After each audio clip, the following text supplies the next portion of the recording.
Dear friends, आप सभी का हमारे यूट्यूब चैनल वेल टुमारो में स्वागत है। फ्रेंड्स, आज हम बात करने वाले हैं सीटेट पेपर फर्स्ट ईवीएस के बारे में। जैसा कि हमने आपको पिछले वीडियो में ही बताया था कि इस पोर्शन से 30 क्वेश्चन पूछे जाते हैं, जिसमें से 15 क्वेश्चन पेडागॉजी सेशन से पूछे जा रहे हैं और 15 क्वेश्चन थ्योरी पोर्शन से पूछे जाते हैं। तो पिछले वीडियो में हमने कक्षा 5 की ईवीएस बुक का चैप्टर 1 से लेकर के चैप्टर 12 तक को कवर कर लिया था। आज के इस वीडियो में चैप्टर 13 से स्टार्ट करेंगे और इस वीडियो में हम कक्षा 5 की बुक को पूरा कवर कर लेंगे। और इस वीडियो के अंत में हम वन लाइनर प्रश्न भी देखेंगे कि एग्जाम में कैसे प्रश्न पूछे जाते हैं। तो आप इस वीडियो को पूरा ध्यान से देखिएगा। चलिए हम वीडियो को स्टार्ट करते हैं। चैप्टर 13 का नाम क्या है? बसेरा ऊंचाई पर। और इसका पहला पॉइंट है अंग्रेजी में लोनर का अर्थ होता है अकेला रहने वाला। तो दोस्तों, अंग्रेजी में एक शब्द है, उसका नाम क्या है? लोनर। और लोनर का हिंदी में अनुवाद यानी कि हिंदी में अर्थ क्या होगा? अकेला रहने वाला। तो जो अकेले रहने वाले लोग होते हैं उसे क्या कहते हैं? लोनर। सेकंड पॉइंट है मुंबई भारत का सबसे भीड़ वाला शहर है। तो यदि आपसे एग्जाम में यह पूछ लिया जाए कि भारत का सबसे भीड़ वाला शहर कौन सा है, यानी कि सब जहां पर भीड़ भाड़ बहुत ज्यादा पाई जाती है, तो कौन सा शहर हो जाएगा? मुंबई। थर्ड पॉइंट है दिल्ली से मुंबई जाने के लिए हमें महाराष्ट्र, गुजरात और राजस्थान 3 राज्यों से होकर गुजरना पड़ता है।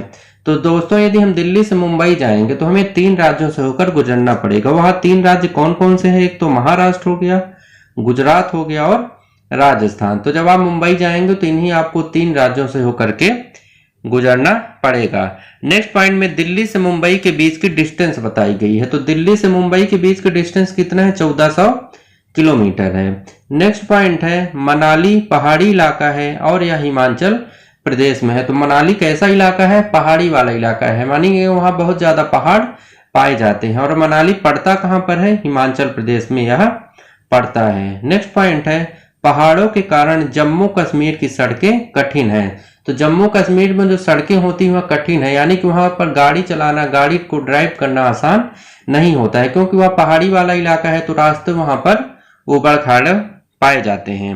नेक्स्ट पॉइंट है लद्दाख पहुंचने के लिए जम्मू कश्मीर को पार करना पड़ता है। तो यदि आप लद्दाख जाएंगे तो आपको जम्मू कश्मीर से होकर के गुजरना पड़ेगा।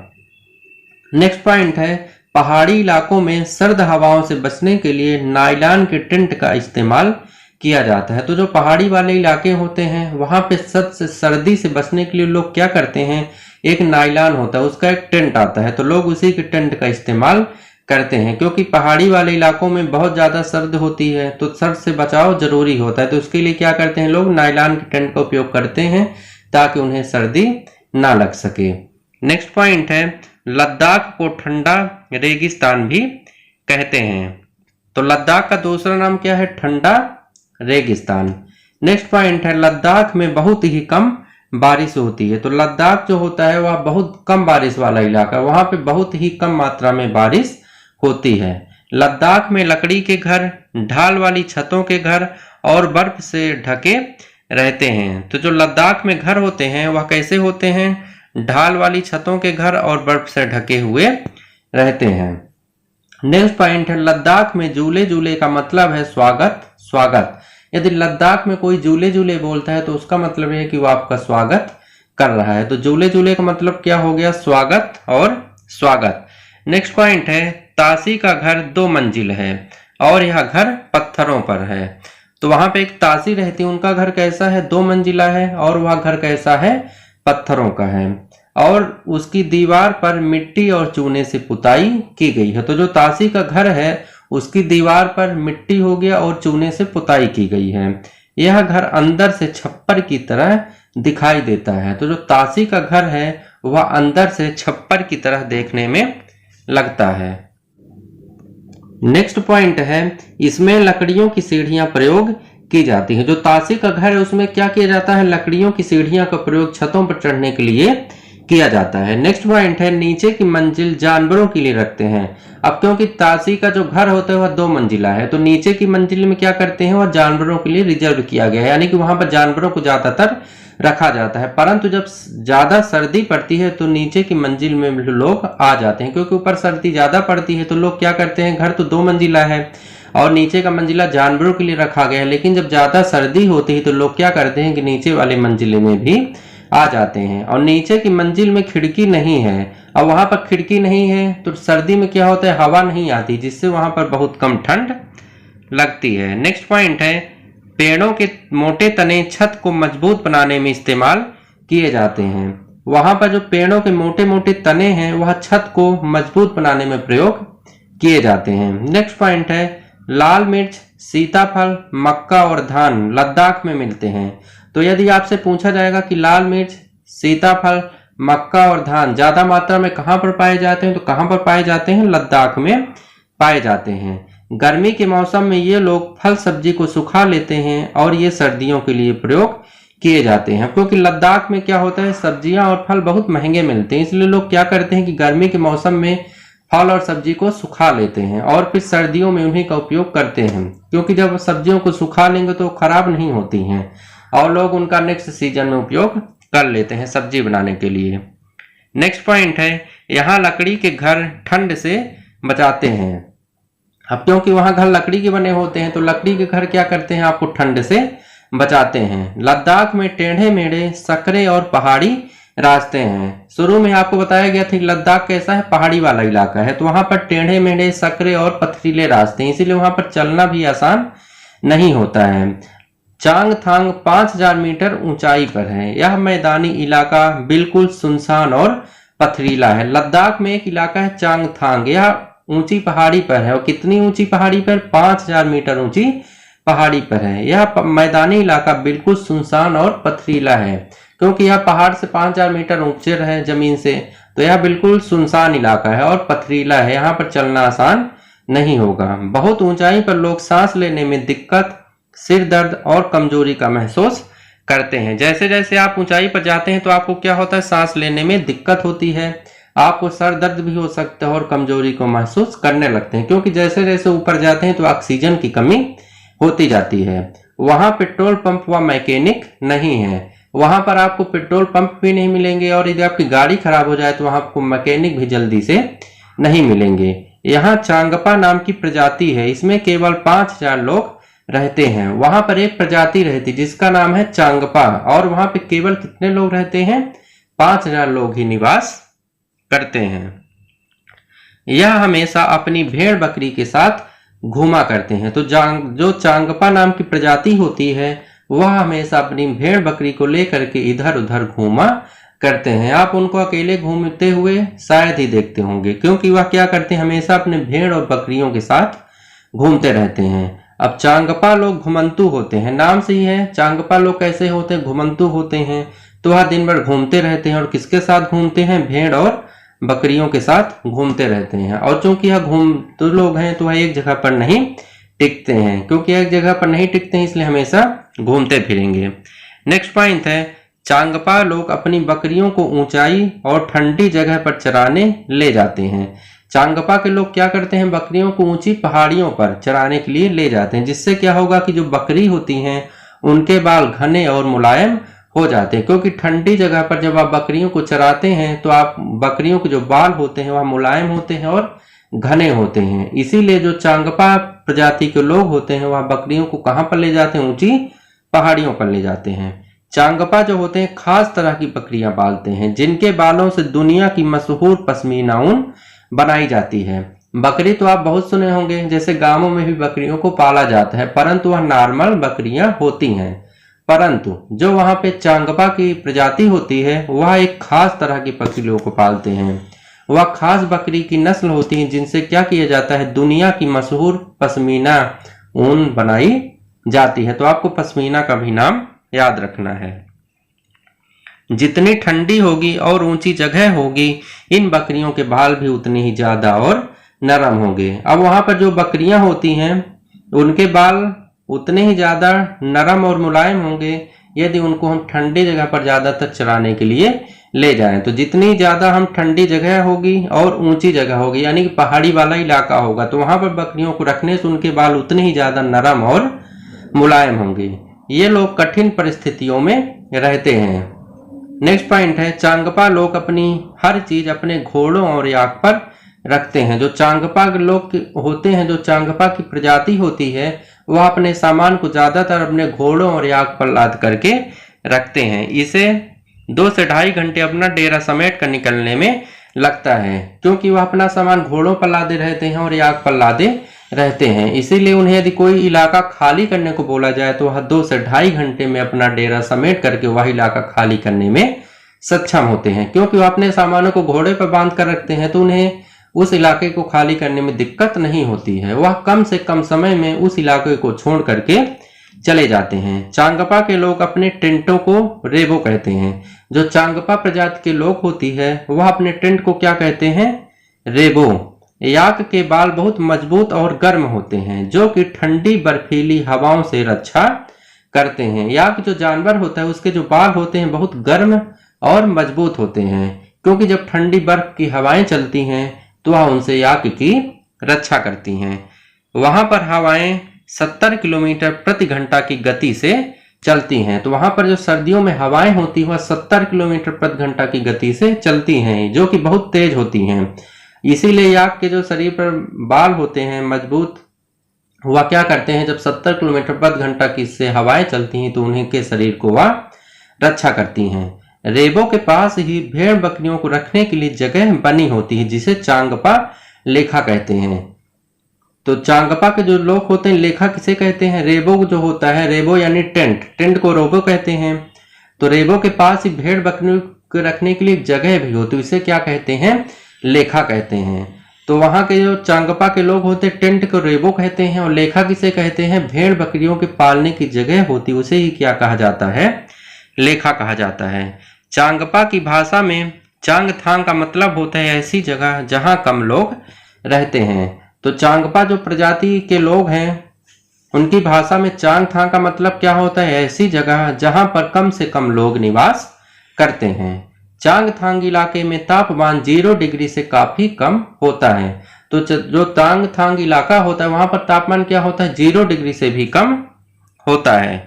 नेक्स्ट पॉइंट है, लेखा की दीवारें पत्थरें और चट्टानों को एक दूसरे पर रखकर बनाते हैं। तो जो लेखा की दीवारें होती हैं, लेखा क्या होता है? भेड़ बकरियों को पालने की जगह होती हैं। तो जो वहां की दीवारें होती हैं पत्थरों और चट्टानों को एक दूसरे पर रख करके बनाई जाती हैं। हर परिवार अपने जानवर पर एक विशेष चिन्ह बनाता है। जो चांगपा लोग होते हैं वह क्या करते हैं? अपने जानवरों पर एक विशेष चिन्ह बनाते हैं, जिससे क्या होगा कि यदि उनके जानवर गुम जाएं तो वह उन्हें आसानी से पहचान लें। क्योंकि उनके पास बहुत से भेड़ बकरियां होती हैं, तो यदि वो निशान नहीं बनाएंगे तो अपने अपने जानवरों को कैसे पहचान पाएंगे। इसीलिए लोग क्या करते हैं कि जानवरों पर एक विशेष प्रकार का चिन्ह बना देते हैं। वहां की जो औरतें होती हैं, छोटी बच्चियां होती हैं, वो क्या करती हैं? जानवरों को गिनती हैं और फिर उन्हें चराने के लिए ले जाती हैं, और जब चरा के लौटती हैं तो फिर से उनकी गिनती करती हैं कि कहीं हमारे जानवर छूट तो नहीं गए।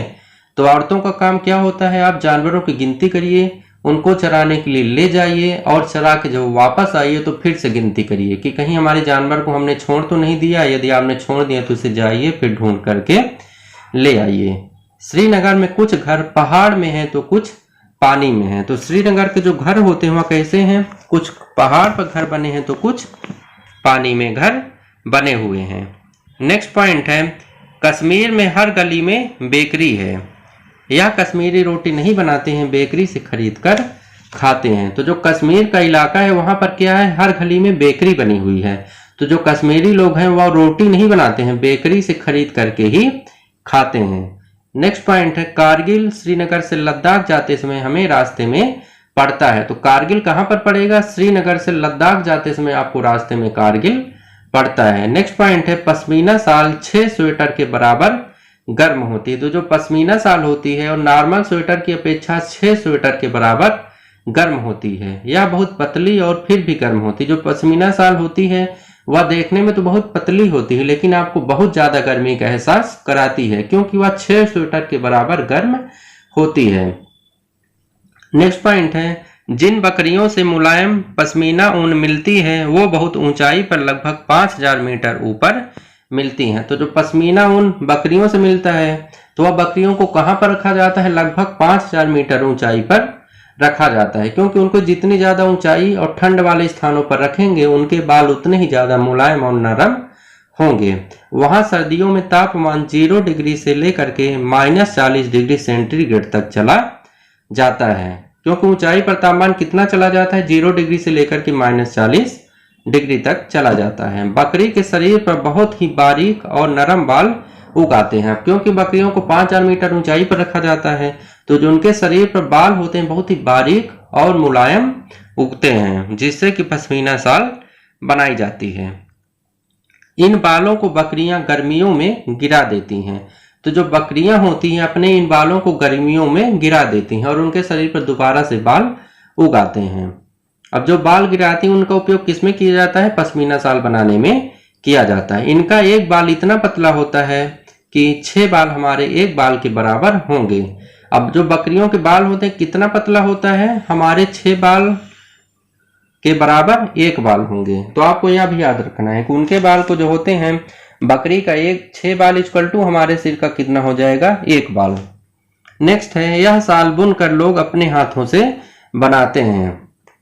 तो जो पश्मीना शाल बनती है कैसे बनती है, हाथों से बनाई जाती है। एक बुनकर लगभग 250 घंटे की बुनाई के बाद एक साधारण शाल बनाता है। तो एक साधारण शाल बनाने में कितना घंटा लगेगा, 250 घंटे लगेगा। यह भी आपको याद रखना है। हाउस बोट 80 फीट तक लंबी और लगभग 8 से 9 फीट तक चौड़ी हो सकती है। तो जो वहां की हाउस बोट होती है उसकी लंबाई कितना होती है, 80 फुट और चौड़ाई कितना होती है, 8 से 9 फुट लगभग होती है।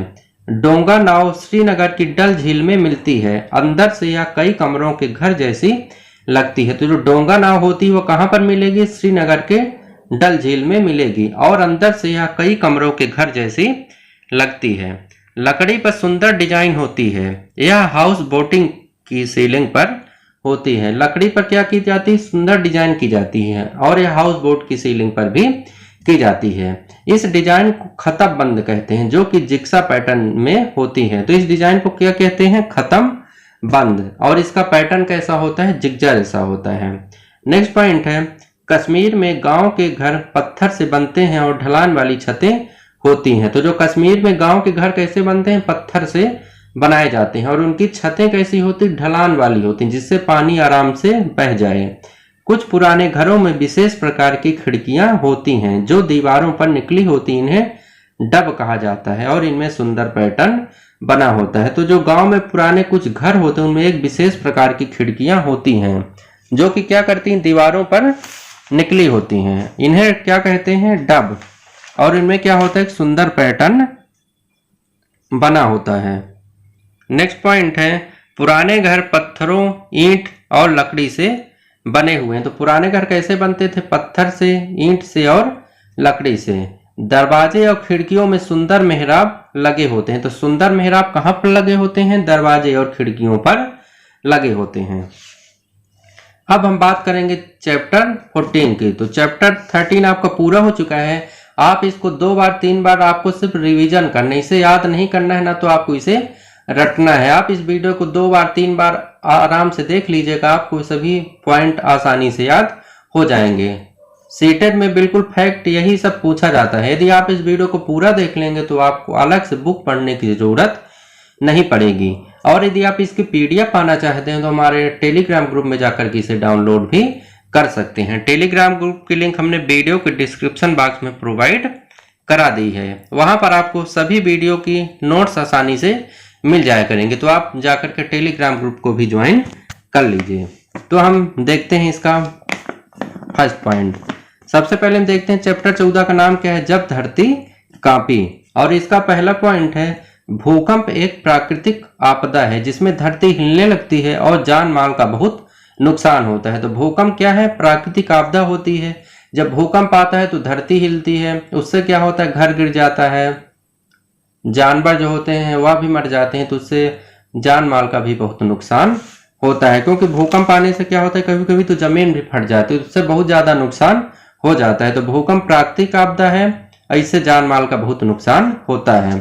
अब भूकंप के बारे में बताया गया है कि गुजरात के कच्छ में 26 जनवरी 2001 को एक भूकंप आया था। तो गुजरात के कच्छ में भूकंप कब आया था, 26 जनवरी 2001 को आया था। आपको डेट को भी याद रखना है, क्योंकि सीटेट में आपसे हो सकता है डेट भी पूछ ले। आप सीटेट का पेपर तो देखते ही होंगे, बिल्कुल फैक्ट वाली चीजें पूछता है और एनसीईआरटी की बुक से एक एक पॉइंट पूछता है, अलग उससे बाहर कुछ भी नहीं पूछता है। नेक्स्ट पॉइंट है, जब भूकंप आए तो घर से बाहर खुले मैदान में जाएं। तो जब भूकंप आता है तो आपको क्या करना चाहिए, आप घर से बाहर निकल जाइए और किसी खुले जगह पर खड़े हो जाइए, क्योंकि वहां पर आपको छत तो होगी नहीं, भूकंप आएगा तो हो सकता है कि आप घर में रहेंगे तो छत के गिरने से दब जाएंगे। इसीलिए जब भूकंप आता है तो आपको यह सलाह दी जाती है कि आपके पास यदि कोई खुला मैदानी इलाका है तो आप वहां पर चले जाएं। नेक्स्ट पॉइंट में बताया गया है कि यदि आप घर से बाहर नहीं निकल सकते हैं तो क्या करें। तो यदि आप घर से बाहर नहीं निकल सकते हैं तो फर्श पर लेटकर किसी मजबूत चीज जैसे मेज के नीचे छिप जाएं और इसे कसकर पकड़ लें जब तक हिलना डुलना ना बंद हो जाए। तो इस पॉइंट में यह बताया गया है कि जब भूकंप आता है तो या तो आप खुले मैदान में चले जाएं, बाई चांस यदि आप घर से नहीं निकल पाते तो आप घर पे क्या करिए, फर्श पर लेट जाइए और यदि आपके मेज हो तो मेज के नीचे छिप जाएं और मेज को कस करके पकड़ लें और तब तक पकड़े रहें जब तक धरती हिलना ना बंद हो जाए। यानी कि जब भूकंप खत्म हो जाए, आपको लगे कि अब जमीन नहीं हिल रही है, तभी आप ऊपर उठें। नेक्स्ट पॉइंट है, सुबह के समय 26 जनवरी 2001 में अहमदाबाद में भी भूकंप आया था। तो अहमदाबाद में भूकंप कब आया, 26 जनवरी 2001 को आया था और कब आया था, सुबह में आया था।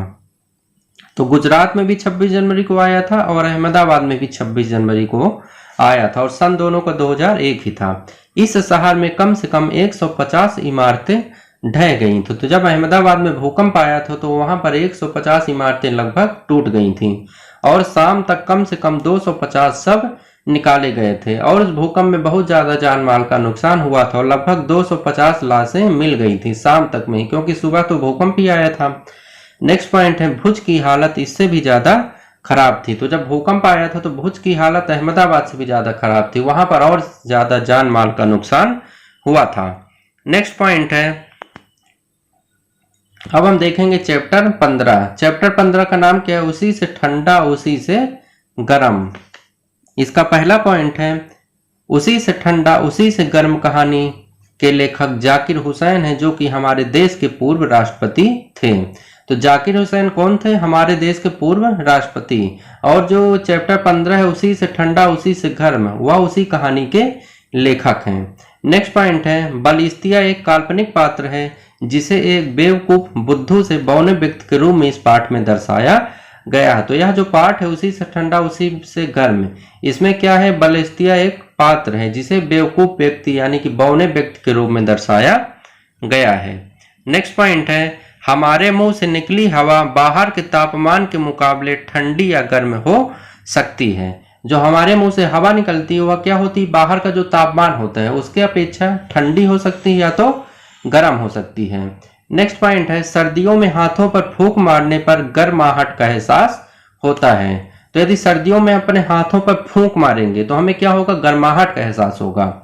नेक्स्ट पॉइंट है, गर्म वस्तुओं को फूंक मार कर ही ठंडा किया जाता है। तो जो गर्म वाली वस्तुएं होती हैं उन्हें फूंक मार के हम ठंडा करते हैं। जैसे जब चाय पीते हैं तो चाय क्या होती है, गर्म होती है, तो आप उसे फूंक मार करके धीरे धीरे ठंडा करते हो, फिर आसानी से उसे पी जाते हैं।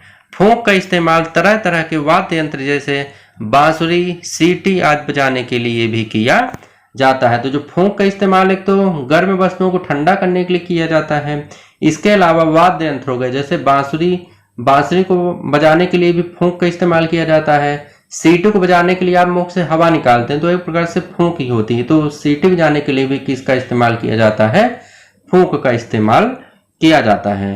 सांसें गर्म होती हैं और शीशा ठंडा। अब क्योंकि जो आपके मुंह से सांस निकलती है वह क्या होती है, गर्म होती है और शीशा ठंडा होता है, इसीलिए सांस के साथ आई भाप से क्या होता है, ठंडे शीशे पर पानी की बूंदे जैसी बन जाती है। यही नमी शीशे को धुंधला करती है। आप ठंडियों में देखते होंगे यदि आप शीशे के सामने खड़े हो जाएं, आपके मुंह से भाप निकलेगी तो शीशे पर क्या होगा, नमी बन जाएगी और शीशा क्या होगा, हल्का धुंधला हो जाएगा। ऐसा क्यों होता है, क्योंकि जो आपके नमी होती है शीशे को धुंधला कर देती है। तो आपकी जो मुंह से सांस निकलती है वो कैसी होती है, गर्म होती है और शीशा सर्दियों के दिनों में क्या होता है, ठंडा होता है। इसीलिए जब आपके मुंह से सांस निकलती है तो सांस गर्म होने के कारण जो ठंडे शीशे पर पड़ती है तो पानी की बूंदी जैसे बन जाती है और शीशा क्या होता है, हल्का धुंधला हो जाता है। नेक्स्ट पॉइंट है स्टेथोस्कोप एक ऐसा उपकरण है जिससे हमारे हृदय की धड़कनों को तथा हमारी सांसों को सुना और गिना जा सकता है। तो स्टेथोस्कोप का उपयोग कहाँ पर किया जाता है? हृदय की धड़कनों को सुनने में और श्वासों को सुनने के लिए किया जाता है। नेक्स्ट पॉइंट है भारी होने के कारण ठंडी हवा नीचे जाती है और गर्म हवा हल्की होकर ऊपर उड़ जाती है। तो भारी होने के कारण क्या होता है? हवा जो ठंडी हवा होती नीचे होती है और गर्म हवा हल्की होकर के भाप के रूप में ऊपर उड़ जाती है। नेक्स्ट हमारा चैप्टर है चैप्टर 16 और इसका नाम क्या है? कौन करेगा यह काम। इसका पहला पॉइंट है सफाई कामगारों से बच्चों की बातचीत बहुत संवेदनशीलता से हो। जो सफाई करने वाले कर्मचारी होते हैं, जो कामगार होते हैं, उससे क्या होती है? बच्चों की जो बातचीत होती है बहुत संवेदनशीलता तरीके से होनी चाहिए। बच्चे सीख सकें कि कचरा साफ करने के लिए अन्य तरीके क्या हो सकते हैं, जैसे मशीन या कोई अन्य तरीका। इस पॉइंट में यह बताया गया कि जैसे कचरा साफ करने के लिए मशीन से भी कचरा साफ करते हैं, झाड़ू लगाकर भी साफ करते हैं, या तो किसी और तरीके के द्वारा साफ करते हैं। तो बच्चों को कचरा साफ करने का तरीका भी पता होना चाहिए। नेक्स्ट पॉइंट है गांधी जी के करीबी साथी थे महादेव भाई देसाई। तो गांधी जी के करीबी साथी का नाम क्या था? महादेव भाई देसाई था। उनका बेटा नारायण गांधी जी के साथ बचपन से आश्रम में रहता था। तो जो गांधी जी के करीबी साथी थे महादेव भाई देसाई, उनका बेटा था जिनका नाम था नारायण गांधी। वह क्या था? गांधी जी के साथ बचपन से ही आश्रम में रहता था। नेक्स्ट पॉइंट है नारायण यानी बबला 11 साल का था। नारायण एक लड़का है जिसका नाम था बाबला। वह कितने साल का था? 11 साल का था। नेक्स्ट पॉइंट है भीमराव अंबेडकर गोरेगांव महाराष्ट्र में छुट्टियां मनाने गए थे जब से वह 7 वर्ष के थे। तो भीमराव अंबेडकर गोरेगांव कहाँ पर है? महाराष्ट्र में। वह छुट्टियां मनाने गए थे जब वह कितने साल के थे? 7 साल के थे। इन्हीं की अगुवाई में ही भारतीय संविधान तैयार हुआ था। तो भारतीय संविधान भीमराव अंबेडकर की अगुवाई में बनकर के तैयार हुआ था। नारायण गांधी जी के साथ साबरमती में थे और वहां उनका अपना अपना काम था। अब जो नारायण थे वह गांधी जी के साथ साबरमती आश्रम में रहते थे और वहां पर सबका अपना अलग अलग काम बटा हुआ था। इनका एक काम था आने वाले मेहमानों को टॉयलेट की सफाई का काम सिखाना। तो इनका काम क्या था? जो आने वाले मेहमान थे उनको वॉशरूम की सफाई का काम सिखाना था। उस समय एक ही समाज का यह काम था, पर गांधी जी ने अछूत वाली सोच दूर करने के लिए खुद सफाई का जिम्मा उठाया था। तो गांधी जी ने क्या किया था कि अछूत वाली सोच को दूर करने के लिए उन्होंने सफाई का काम खुद से उठा लिया था। महाराष्ट्र के वर्धा शहर में भी गांधी और महादेव भाई ने यह काम किया था। तो महाराष्ट्र का एक शहर था वर्धा, वहां पर गांधी जी ने और महादेव भाई ने साफ सफाई का काम किया था। नेक्स्ट पार्ट है हमारा पार्ट 17 और इसका नाम क्या है? फांद ली दीवार। इसका पहला पॉइंट है लिंग भेद का मतलब है लड़के लड़की में भेदभाव करना। तो लिंग भेद का मतलब क्या होता है? लड़का लड़की में भेदभाव करना, जो कि नहीं करना चाहिए। तो आपसे यदि पूछा जाए कि लिंग भेद का मतलब क्या होगा, तो क्या होगा? लड़का लड़की में भेदभाव, यानी कि उन दोनों लोगों में अंतर जताना। लड़के एवं लड़कियों में भेदभाव नहीं किया जाना चाहिए, चाहे वह पढ़ाई लिखाई का क्षेत्र हो या तो खेल कूद का हो। तो हमें लड़के और लड़कियों में भेदभाव नहीं करना चाहिए, चाहे वो किसी भी क्षेत्र से संबंधित काम क्यों ना हो, चाहे वो पढ़ाई लिखाई हो, खेल कूद का हो या तो घर का काम करना हो। हमें लड़के और लड़की को समान महत्ता देनी चाहिए, हमें इन दोनों में भेदभाव नहीं जताना चाहिए। अफसाना मंसूरी मुंबई की नागपाड़ा बास्केटबॉल टीम में हैं। तो जो अफसाना मंसूरी थी वह कहाँ की थी? मुंबई की नागपाड़ा बास्केटबॉल टीम से खेला करती थी। नेक्स्ट है Victoria terminal railway station Mumbai में है। तो जो विक्टोरिया टर्मिनल रेलवे स्टेशन कहाँ पर पड़ता है? मुंबई में पड़ेगा। सोलापुर कहाँ पर है? मुंबई में है। नेक्स्ट पॉइंट है बच्चों को यह समझाया जाए कि जो खिलाड़ी होते हैं वह अपनी खेलने की योग्यता से जाने जाते हैं, ना कि जात या आर्थिक स्तर से। तो हमें बच्चों को यह समझाना चाहिए कि जो खिलाड़ी होते हैं उनको हम जात पात से नहीं पहचानते, उनको हम खेल के कारण ही जानते हैं। जैसे आप बात कर लीजिए सचिन तेंदुलकर की, तो वह किस जात के हैं हमें इनसे कोई मतलब नहीं है, क्योंकि उनके खेल के कारण ही जाना जाता है। तो चाहे सचिन तेंदुलकर हो या तो लुइस हैमिल्टन हो, कोई भी खिलाड़ी हो, आप उनको उनके खेल से जानते हैं, ना कि उनकी जाति से या तो कितने पैसे वाले हैं। नेक्स्ट पॉइंट है बच्चू खान प्लेग्राउंड मुंबई में है जिसका नाम मुस्तफा खान कोच के नाम पर पड़ा था। तो बच्चू खान प्लेग्राउंड कहां पर है? मुंबई में है और इसका नाम मुस्तफा खान कोच के नाम पर पड़ा था। नेक्स्ट पार्ट है चैप्टर 18। चैप्टर 18 का नाम क्या है? जाएं तो जाएं कहां। इसका पहला पॉइंट है हरे भरे घने जंगलों और पहाड़ियों के बीच खेड़ी गांव में जात्रेया का जन्म हुआ था। तो जात्रेया का जन्म कहां पर हुआ था? हरे भरे जंगलों और पहाड़ियों के बीच खेड़ी गांव में हुआ था। नेक्स्ट पॉइंट है यहाँ बड़ों के साथ काम करके छोटे बच्चे सभी काम सीख जाते हैं, जैसे बांसुरी बजाना, ढोल बजाना, मिलकर नाचना, मिट्टी और बांस के बर्तन बनाना, पंछियों को पहचानना, नकल करना आदि। तो यहाँ जो बड़ों के साथ क्या करते हैं, छोटे बच्चे सभी काम सीखते हैं, चाहे तो बांसुरी बजाना हो या तो ढोल बजाना हो या तो नाचना हो या तो पंछियों को पहचानना हो या तो उनकी नकल करना है। तो जो वहाँ के जो बच्चे होते हैं, जब बड़े कोई काम करते हैं तो बच्चे क्या होते हैं, आसानी से वहाँ काम को सीख लेते हैं, वहाँ काम कैसा भी हो सकता है। नेक्स्ट पॉइंट है नदी पर एक बहुत बड़ा बांध होने के कारण उन्हें सिंदूरी गांव जाना पड़ा था। तो नदी पर एक बहुत बड़ा बांध था जिस बनने के कारण उन्हें सिंदूरी गांव जाना पड़ा था। जब इस गांव में जात्रेया को टीन की चादर से बना हुआ एक कमरे का घर मिला था। जात्रेया को क्या हुआ, इस गांव में एक टीन से चादर से बना हुआ कमरा भी दिया गया था ताकि वहां पर आसानी से रह सके। नेक्स्ट पॉइंट है यहाँ व्यवस्था के नाम पर सब था लेकिन कोई काम नहीं होता था, जैसे नल था पर पानी नहीं थी। अब यहाँ पर देखा जाए तो सब कुछ मौजूद था परंतु व्यवस्था के नाम पर था, वहां पर जबकि कोई चीज उपलब्ध नहीं होती थी। जैसे वहां पर नल तो लगाया गया था पर नल में पानी नहीं आता था। जब नल में पानी आता ही नहीं है तो उस नल का मतलब क्या था? तो वही बताया गया कि यहाँ व्यवस्था के नाम पर तो सब था लेकिन उससे कोई काम नहीं होता था। जैसे वहां पर स्कूल तो है पर स्कूल में टीचर ही नहीं है, जब टीचर नहीं तो बच्चे नहीं जाएंगे तो स्कूल होने का मतलब ही क्या। नेक्स्ट पॉइंट है नए गांव में हर चीज पैसों से मिलती थी, जैसे दवाई, सब्जी, अनाज, पशुओं की खुराक और लकड़ी। तो वहां उस गांव में हर चीज पैसे से मिल जाती थी, जैसे दवाई भी आपको पैसे से मिलती थी, सब्जी भी मिलती थी, पशुओं की खुराक मिलती थी और लकड़ी भी मिलती थी। यहाँ के लोग खेड़ी वालों को बिन बुलाए मेहमान कहते हैं। तो जो यहाँ के लोग होते हैं खेड़ी गांव के लोगों को क्या कहते थे? बिन बुलाए मेहमान कहते थे। नेक्स्ट पॉइंट है वह अपनी जमीन और जानवर बेचकर मुंबई गए थे। तो वह मुंबई कैसे गए थे? जमीन और जानवरों को उन्होंने बेचा और फिर उसी पैसे से मुंबई गए।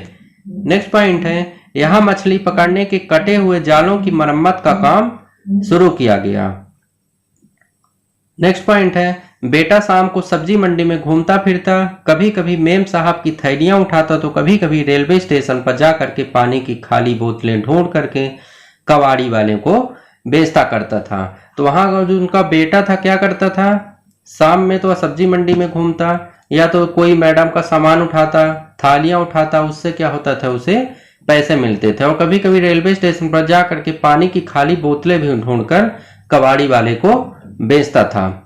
यहाँ खोली में रहते हैं इस उम्मीद के साथ साथ कि धीरे धीरे शायद सब ठीक हो जाएगा। डामर को कोलतरा कहते हैं। तो डामर को क्या कहते हैं? कोलतरा कहते हैं। तो इस पार्ट में यह बताया गया था दोस्तों कि जाएं तो जाएं कहाँ, क्योंकि वहां के जो बच्चे थे कहाँ जाएं, उनके पास काम करने के लिए कुछ था ही नहीं, इसीलिए इसका नाम क्या पड़ गया था? जाएं तो जाएं कहाँ। नेक्स्ट पार्ट है पाठ 19 और पाठ 19 का नाम है किसानों की कहानी बीज की जुबानी। इसका पहला पॉइंट है वानगाम गुजरात में है। तो वानगाम कहां पर है? गुजरात में है। और बाजरे का जन्म वानगाम में हुआ था। तो जो बाजरा है उसका जन्म कहां पर हुआ था? वानगाम। और वानगाम है कहां पर है? गुजरात में है। वानगाम अनाज साग सब्जी के लिए बहुत मशहूर है। तो जो गुजरात का वानगाम है वह अनाज के लिए, साग और सब्जी के लिए बहुत ही फेमस है। पुराने समय में बीजों को सूखी लौकी को मिट्टी से लीप कर रखते थे। पुराने समय में क्या किया जाता था? जो बीज थे उनको सूखी लौकी को मिट्टी से लीप करके रखा जाता था। बीजों को नीम की पत्तियां कीड़ों से बचाती हैं। तो जो बीज क्या करती हैं, जो नीम की पत्तियां होती हैं वो क्या करती हैं? बीजों को कीड़े लगने से बचाती हैं। नेक्स्ट पॉइंट है उधेयू एक प्रकार की पकी सब्जी है जो कि बर्तन को उल्टा रख करके कोयले के अंगारों के बीच पकाई जाती है। तो उधेयू क्या है होता है, एक प्रकार की सब्जी है। और यह सब्जी बनाई कैसे जाती है, बर्तन को उल्टा रख करके और कोयले के अंगारों के बीच में इसको पकाया जाता है। नेक्स्ट पॉइंट है, गुजरात में उधोइयों का मतलब उल्टा होता है। अब उधोइयों का मतलब उल्टा होता है क्योंकि यह बर्तन को उल्टे रख करके पकाई जाती है। नेक्स्ट पॉइंट है, उधोइयों को बाजरा की रोटी और मक्खन, दही और छाछ के साथ खाया जाता है। तो उधोइयों जो होता है उसे खाते कैसे हैं, बाजरा की रोटी के साथ, मक्खन लगा के, दही लगा के और छाछ के साथ इसको आसानी से खाते हैं। एक ही तरह की फसल उगाने से और कई प्रकार के रसायन प्रयोग करने से जमीन बंजर हो जाती है। तो जमीन के बंजर होने का कारण क्या होता है, यदि हम उसमें एक ही तरह की फसल उगाएं और फसल तो उगा ही रहे हैं, साथ में हम उसमें विभिन्न तरह के रसायन यानी खाद का प्रयोग कर रहे हैं, जिससे क्या होती है, जमीन बंजर हो जाती है। तो जमीन को बंजर होने से बचाने के लिए हमें अलग अलग तरह की फसलों की पैदावार करनी चाहिए और हो सके तो खादों का प्रयोग कम से कम करना चाहिए। देहरी गांव गुजरात में है। तो देहरी कहां पर है, गुजरात में है। क्रोटेन पौधों की जड़ें ज्यादा गहरी नहीं जाती हैं। एक पौधा है उसका नाम है क्रोटेन, उसकी जड़ें क्या होती हैं, पानी में ज्यादा गहरी नहीं जाती हैं। क्रोटेन की पत्तियां मुरझाने लग जाती हैं, इसी से संकेत मिल जाता है कि इन्हें पानी की जरूरत होती है। जब क्रोटेन की पत्तियां क्या होती हैं, मुरझा जाती हैं, तो उससे हमें पता चल जाता है कि इन्हें क्या है, पानी की जरूरत है। केंचुआ जमीन में सुरंग बिल बनाकर मिट्टी को मुलायम कर देते हैं, जिससे जमीन उपजाऊ बन जाती है। जो केंचुआ होता है जमीन को क्या होता है, सुरंग बना करके या तो बिल बना करके मिट्टी को मुलायम करता है और कीड़ों को खाता है, जिससे क्या होती, जमीन उपजाऊ होती है, जिससे केंचुओं को किसान का मित्र कहा जाता है। तो किसान के मित्र कौन कौन से होते हैं, केंचुआ भी होता है और सांप को होता है, क्योंकि यह क्या करते हैं, कीड़े मकोड़ों को खाते हैं और फसल से हमारी रक्षा करते हैं। इसीलिए किसान जो होते हैं केंचुआ को और सांप को अपना मित्र कहते हैं। नेक्स्ट पार्ट है पार्ट 20 और पार्ट 20 का नाम है किसके जंगल। इसका पहला पॉइंट है, झारखंड में कुडुक एक आदिवासी समुदाय है। तो कुडुक कौन है, झारखंड में रहने वाला एक आदिवासी समुदाय है। सूर्यमणि एक चमकता सितारा यानी कि गर्ल्स स्टार है। तो सूर्यमणि कौन है, चमकता सितारा, और उन्हें किस नाम से जाना जाता है, गर्ल्स स्टार के नाम से जाना जाता है। चमकते सितारे उन साधारण लड़कियों की असाधारण कहानियां हैं जिन्होंने स्कूल जाकर अपनी जिंदगी बदल दी थी। तो चमकता सितारा उन साधारण लड़कियों की असाधारण कहानी है जिन्होंने स्कूल जाकर के अपनी क्या हुआ, जिंदगी को बदल दी। नेक्स्ट पॉइंट है, सूर्यमणि हर रविवार को जंगल में बच्चों को ले जाया करती हैं। तो सूर्यमणि क्या करती हैं, हर संडे को जंगल में बच्चों को ले जाती हैं। नेक्स्ट पॉइंट है, इन जंगलों में घूमते समय वह बच्चों को और वहां के पेड़ पौधों और जानवरों की पहचान कराती हैं। तो जब वह रविवार को जंगलों में घूमने जाती हैं तो बच्चों को क्या करती हैं, जो वहां के पेड़ पौधे होते हैं वहां से उनकी दोस्ती कराती हैं और वहां के जानवरों से भी उनकी पहचान कराती हैं। नेक्स्ट पॉइंट है, सूर्यमणि का पूरा परिवार पास वाले जंगल से जड़ी बूटी इकट्ठा करता है और बाजार में बेचता है। तो जो सूर्यमणि थी उन्हें क्या कहा जाता था, चमकता सितारा। उनका जो पूरा परिवार था वह पास वाले जंगल में जाता था, जड़ी बूटियों को ढूंढता था, उन्हें इकट्ठा करता था और उन्हें बाजार में फिर बेचा करता था और उन्हीं पैसे से क्या करते थे, वो अपना जीवन यापन करते थे। उनकी माँ बांस से टोकरी बुनकर और गिरे हुए पत्तों से पत्तल बनाकर बेचती थी। जो सूर्यमणि की माँ थी वह क्या करती थी, बांस से टोकरी बुनती थी और जो गिरे हुए पत्तों से क्या होता था, पत्तल, खाना खाने का पत्तल बनाती थी और उन्हें क्या होती थी, बेचती थी, जिससे उन्हें पैसा मिलता था। बुधिया माई जंगल को साझा बैंक मानती थी। वहां पे एक बुधिया माई थी, जंगल को क्या करती थी, साझा बैंक मानती थी, क्योंकि वहां जंगलों से उनको कमाई भी हो जाती थी, वह उनका आमदनी का जरिया था, इसीलिए वह उसे साझा बैंक मानती थी। जंगल समाप्त हो रहे हैं क्योंकि कहीं खदान खोद रहे हैं तो कहीं बांध बना रहे हैं। तो जंगल समाप्त होने का कारण क्या है, क्योंकि जंगल में कहीं कहीं पर खुदाई हो रही है और कहीं कहीं पर बांध बनाए जा रहे हैं। उसके लिए क्या होता है, जंगलों को काटा जा रहा है और जंगल क्या होता है, समाप्ति की कगार पर आ रहे हैं। बासवी देवी जो कि पत्रकार थी और सूर्यमणि झारखंड जंगल बचाओ आंदोलन में काम करने लगी थी। तो जंगल बचाओ आंदोलन में किसने काम किया था, बासवी देवी और सूर्यमणि ने। इन्होंने झारखंड में जंगल बचाओ आंदोलन में काम किया था।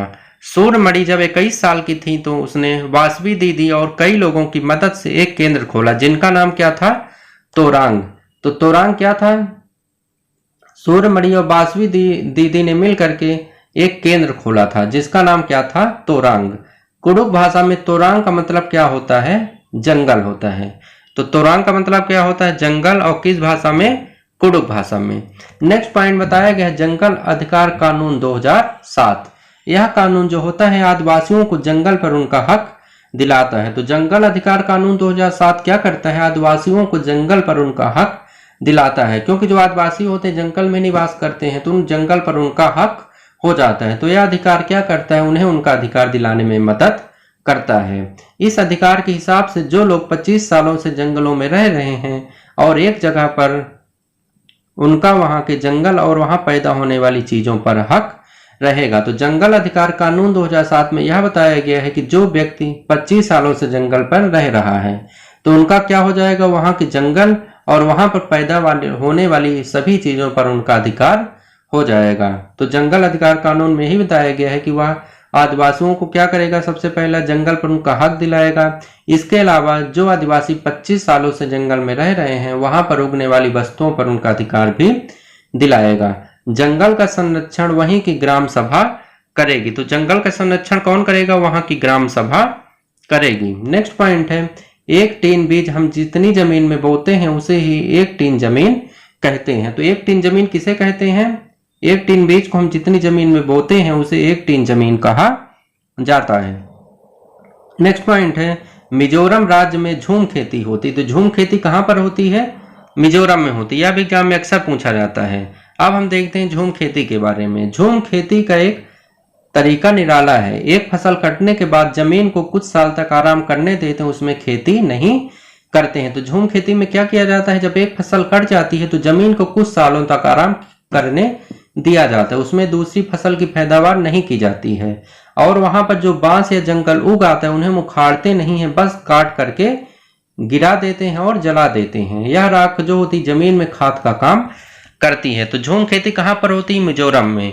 और झूम खेती में क्या किया जाता है? जैसे जब आप झूम खेती में एक फसल पक जाए तो उस जगह को कुछ सालों तक आराम करने देते हैं, यानी कि उस जगह को छोड़ देते हैं, उसमें हम खेती नहीं करते हैं। तब वहां पर क्या होता है? बांस और जंगल उग आती तो उन्हें क्या करते हैं? उखाड़ते नहीं हैं, बस गिरा करके उन्हें जला देते हैं। और जो जलाने से राख बनती है वह क्या करती है? जमीन में खाद का काम करती है। जब जमीन तैयार हो जाती है तो जमीन को जोता नहीं जाता है। नेक्स्ट पॉइंट है मिट्टी को हल्के से हिलाकर बीज छिड़क देते हैं। तो मिट्टी में क्या किया जाता है? हल्के से हिलाते हैं और बीज को छिड़क देते हैं। एक ही खेत में अलग अलग तरह के बीज जैसे मकई, सब्जियां, मिर्च और चावल बोए जाते हैं। वहां पर क्या होता है? एक ही खेत में अलग अलग तरह के बीजों को बोया जाता है, जैसे मकई का बीज, सब्जियां भी बोई जाती हैं, मिर्ची भी बोया जाता है और चावल भी बोया जाता है। फसल के समय भी अनचाही घास और पौधों को उखाड़ते नहीं हैं, उन्हें गिरा देते हैं। फसल के समय में क्या करते हैं? जो अनचाही घास होती है और पौधे होते हैं उन्हें उखाड़ते नहीं बल्कि उन्हें गिरा देते हैं, ताकि वह जमीन की मिट्टी में मिल जाए और इससे जमीन उपजाऊ बनी रहे। तो जैसे फसल भी लगी होती है तो जमीन को उपजाऊ बनाने के लिए हम क्या करते हैं कि पौधों को उखाड़ते नहीं है, उन्हें गिरा देते हैं, जिससे वो जमीन की मिट्टी में मिल जाते हैं और खाद का काम करती है। मिजोरम की मुख्य फसल चावल है। तो मिजोरम की मुख्य फसल का नाम क्या है? चावल। फसल पकने पर गांव में सबसे बड़ा त्योहार मनाया जाता है। तो मिजोरम में क्या होता है? फसल पकने पर एक त्योहार मनाया जाता है। नेक्स्ट पॉइंट है चिराव नाच भी किया जाता है। तो वहां पर चावल की फसल पैदा होने पर चिराव नाच भी किया जाता है। इस नाच में जमीन पर बांस की डंडी लेकर दो दो लोगों की जोड़ी आमने सामने बैठती है। तो चिराव नाच में क्या होता है? बांस की डंडी लेकर के दो दो लोगों की जोड़ी क्या होती है? आमने सामने बैठ करके नाचा करती है। ढोल की ताल पर डंडियों को जमीन पर पीटते हैं। तो हम जैसे ढोल जब बजती है तो उसी की ताल पर डंडियों को क्या होते हैं? जमीन पर अपनी अपनी डंडियों को एक दूसरे से पीटते हैं। डंडियों के बीच लोग एक कतार में खड़े होकर कूदते और नाचते हैं। तो लोग क्या करते हैं? डंडियों के बीच में एक कतार में खड़े हो जाते हैं और फिर अपने कूदने और नाचने लगते हैं। मिजोरम में लगभग 3/4 लोग जंगलों से जुड़े हुए हैं। तो मिजोरम की जितनी भी जनसंख्या होगी लगभग उसकी 3/4 जनसंख्या जंगलों से जुड़ी हुई है। नेक्स्ट पार्ट है पाठ 11 और पाठ 11 का नाम है किसकी झलक किसकी छाप। इसका पहला पॉइंट है हमारे कुछ गुण जैसे हंसना, छींकना, नाक की बनावट आदि हमारे परिवार के लोगों से मिलते जुलते होते हैं। तो इस पॉइंट में यह बताया गया कि हमारे कुछ गुण होते हैं जैसे हंसना हो गया, छींकना हो गया और नाक की बनावट, यह सब क्या होती है हमारे परिवार के लोगों से मिलते जुलते होते हैं, क्योंकि हम एक दूसरे के परिवार के ही होते हैं तो हमारी ये सभी आदतें मिलती जुलती होती हैं। नेक्स्ट पॉइंट है हमारे कुछ गुण हमारे दूर के रिश्तेदारों से भी मिलते जुलते होते हैं। हमारे जो कुछ गुण होते हैं वह क्या होते हैं हमारे दूर के रिश्तेदारों से भी मिलते जुलते हो सकते हैं, जरूरी नहीं है पर हो सकते हैं। नेक्स्ट पॉइंट है हमारे कुछ गुण हम जन्म से अपने माता पिता से पा लेते हैं और कुछ आदतें और कुछ गुण हमने आसपास के वातावरण से सीखते हैं। इस पॉइंट में यह बताया गया कि हम कुछ गुण तो अपने माता पिता से पाते हैं और कुछ गुण क्या होती हैं और कुछ आदतें क्या होती हैं जो वातावरण से सीखते हैं। कुछ तो हमें अपने परिवार से प्राप्त होती है, माता पिता से, अपने पूर्वजों से प्राप्त होती है, और जो बाकी जो गुण होते हैं और जो हम आदतें सीखते हैं हम वातावरण यानी कि वहाँ का कैसा माहौल है उसी से हम ग्रहण करने का प्रयास करते हैं। नेक्स्ट पॉइंट है हमें अपने परिवार से मिलने वाले गुण आनुवांशिकता पर आधारित होते हैं। तो जो हमें परिवार से गुण मिलते हैं किस पे आधारित होते हैं, आनुवांशिकता पर आधारित होते हैं। आनुवांशिकता जो गुण होता है वह पेड़ पौधों में भी पाया जाता है। तो जो आनुवांशिकता का गुण होता है वह हमारे में तो पाया ही जाता है, पुरुषों में, आदमियों में, सभी में, महिलाओं में पाया जाता है। इसके अलावा वह पेड़ पौधों में भी पाया जाता है। नेक्स्ट पॉइंट है पोलियो एक जीवाणु से होता है जो कि आनुवांशिक रोग नहीं है। पोलियो रोग है जो कैसा होता है, जीवाणु से फैलने वाला रोग होता है, परंतु यह आनुवांशिक रोग नहीं है। पोलियो जैसी वायरस जनित बीमारियां जन्मजात नहीं होती हैं। तो जो पोलियो हो गया, यह सब बीमारियां जो होती हैं यह जन्मजात नहीं होती हैं। नेक्स्ट पॉइंट है ऑस्ट्रिया में रहने वाले ग्रेगर जॉन मेंडल का जन्म 1822 में एक गरीब किसान परिवार में हुआ था। तो ग्रेगर जॉन मेंडल का जन्म कब हुआ था, 1822 में हुआ था, और कहाँ हुआ, ऑस्ट्रिया में, और वो भी एक गरीब किसान परिवार में हुआ था। जो ग्रेगर जॉन मेंडल थे इन्होंने 7 साल तक मठ के बगीचे में लगभग 28,000 पौधों पर बारीकी से अध्ययन किया था। तो ग्रेगर जॉन मेंडल ने क्या किया, 28,000 पौधों पर पूर्ण रूप से बारीकी से अध्ययन किया था। उन्होंने ढेर सारे आंकड़े इकट्ठे किए और एक नई बात खोज निकाली। तो उन्होंने जब अध्ययन किया इतने सारे पौधों पर तो उनके सामने एक बात निकलकर आई थी। वह बात क्या थी कि मटर के पौधों में कुछ ऐसे गुण होते हैं जो जोड़ियों में आते हैं। तो ग्रेगर जॉन मेंडल ने जब बहुत से पौधों पर परीक्षण किया तो उन्होंने यह पाया कि मटर के पौधों में कुछ गुण ऐसे होते हैं जो कि जोड़ियों में आते हैं। नेक्स्ट पॉइंट है बीज या तो चिकना होगा या तो खुरदुरा होगा। तो बीज कैसा हो सकता है, या तो चिकना होगा या तो खुरदुरा होगा। पौधा जो होता है या तो पीला होगा या तो हरा होगा। तो पौधा कैसा होगा, या तो पीला होगा या तो हरा होगा। और जो पौधों का तना होगा या तो लंबा होगा या तो नाटा होगा। तो बीज कैसा होगा, चिकना या तो खुरदुरा, पौधा कैसा होगा, पीला या तो हरा, और पौधों का तना कैसा होगा, लंबा होगा या तो नाटा होगा। पाठ 22 है फिर चला काफिला। यह आज का लास्ट चैप्टर है। 5 के बुक में कुल कितने चैप्टर थे, 22। हमने 21 चैप्टर को कवर कर लिए, हम देख रहे हैं लास्ट चैप्टर। इसका पहला पॉइंट है दशहरा वर्षा ऋतु के बाद आता है। तो दशहरा का जो त्योहार होता है कब आता है, वर्षा ऋतु के बाद आता है। नेक्स्ट पॉइंट है पूरण चोली चने की दाल की मीठियां रोटी होती हैं जिसे तीखी कढ़ी के साथ खाया जाता है। तो पूरण चोली क्या होती हैं, चने की दाल की मीठी रोटियां होती हैं जिसे किसके साथ खाते हैं, तीखी कढ़ी के साथ खाते हैं। नेक्स्ट पॉइंट है ऐसी मशीन जो जमीन के नीचे से पानी को बाहर निकालने का कार्य करती है ट्यूबवेल कहलाती है। तो ट्यूबवेल किसे कहते हैं, जो जमीन के नीचे से पानी को बाहर निकालने का कार्य करे उसे क्या कहते हैं, ट्यूबवेल। नेक्स्ट पॉइंट है गन्ने की खेती पानी मांगती है। सिंचाई के अलग अलग तरीके होते हैं जैसे ट्यूबवेल और नहर। तो जो गन्ने की खेती होती है क्या करती है, पानी ज्यादा मात्रा में मांगती है, यानी कि उसकी पैदावार में बहुत ज्यादा पानी की जरूरत होती है। और सिंचाई के अलग अलग तरीके होते हैं जैसे ट्यूबवेल और नहर। तो सिंचाई करने के बहुत से तरीके होते हैं, इसमें 2 तरीकों को बताया गया है, ट्यूबवेल और नहर। नेक्स्ट पॉइंट है कर्ज वसूल करने वाले को मुकादम कहा जाता है। तो मुकादम किसे कहते हैं, जो कर्ज को वसूला करते हैं। नेक्स्ट पॉइंट है काफिलों में लोग पलायन करते हैं। तो काफिले में क्या करते हैं लोग? पलायन कर जाते हैं।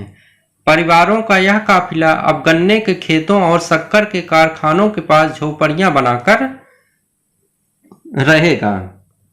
तो यह काफिला क्या करेगा? गन्ने की जहां पर खेती होती है और जो शक्कर के कारखाने होते हैं उन्हीं के पास में झोपड़ी बनाकर रहने लगेगा।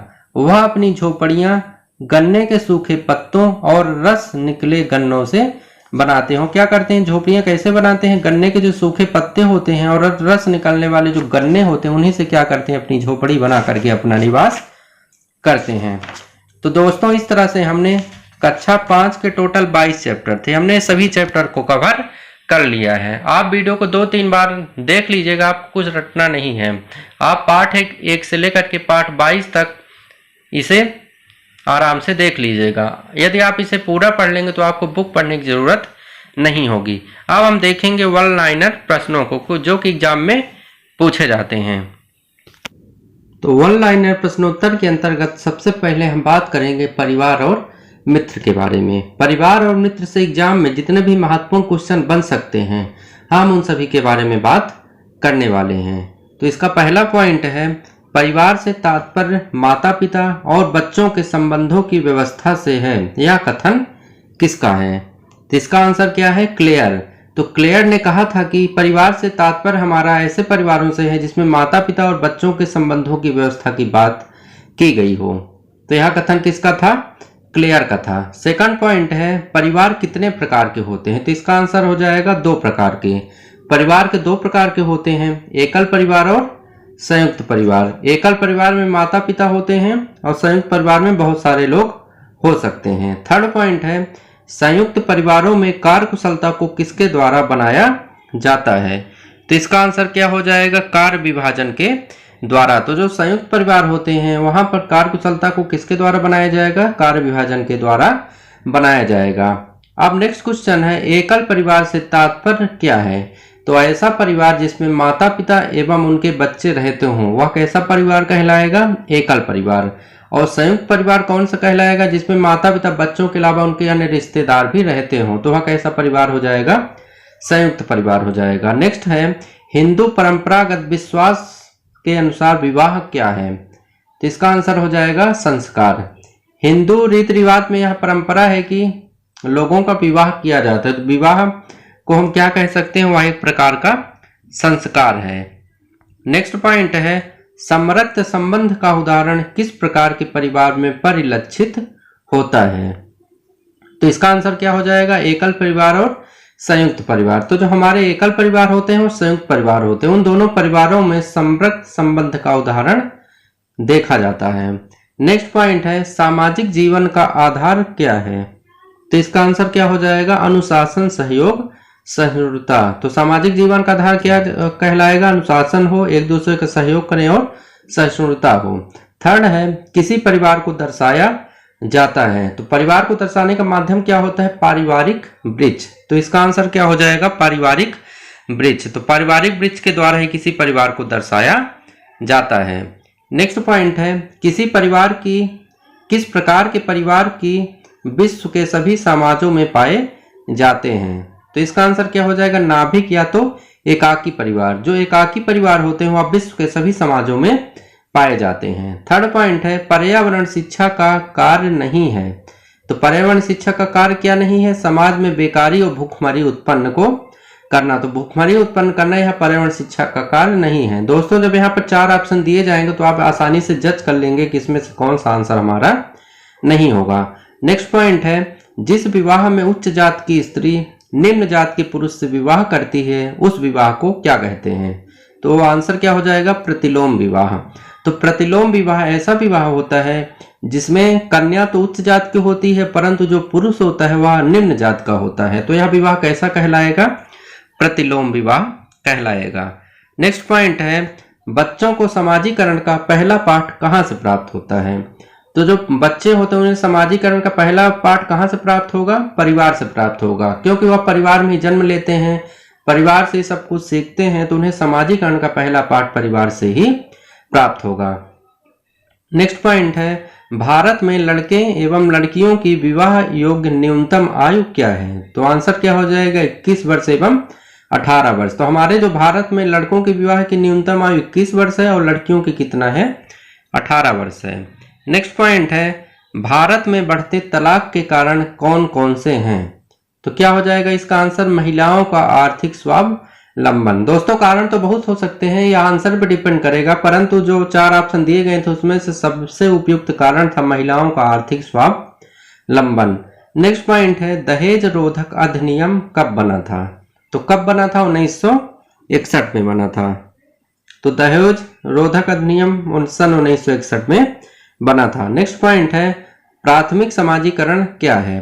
प्राथमिक समाजीकरण क्या है? शुरुआती आयु में परिवार एवं मित्रों से सीखना। जब बच्चे जन्म लेते हैं तो अपने परिवार में मित्रों से सीखते हैं और वातावरण से सीखते हैं, यही क्या हो जाएगा, समाजीकरण हो जाएगा। नेक्स्ट पॉइंट है, पारिवारिक संबंधों को मजबूत किया जा सकता है। कैसे मजबूत करेंगे? आपसी मतभेदों को दूर करके। अब जैसे पारिवारिक संबंध यानी परिवार में जो लोग रहते हैं उनके मध्य जो आपसी संबंध होता है वह खराब नहीं होना चाहिए।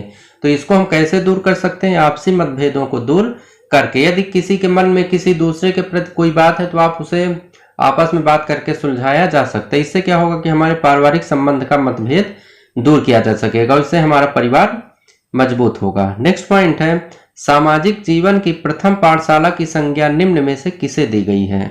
तो किसे दी गई है? परिवार को, क्योंकि परिवार से व्यक्ति के जीवन का आरंभ होता है, इसीलिए जो हमारे सामाजिक जीवन की प्रथम पाठशाला किसे कहा गया है? परिवार को कहा गया है।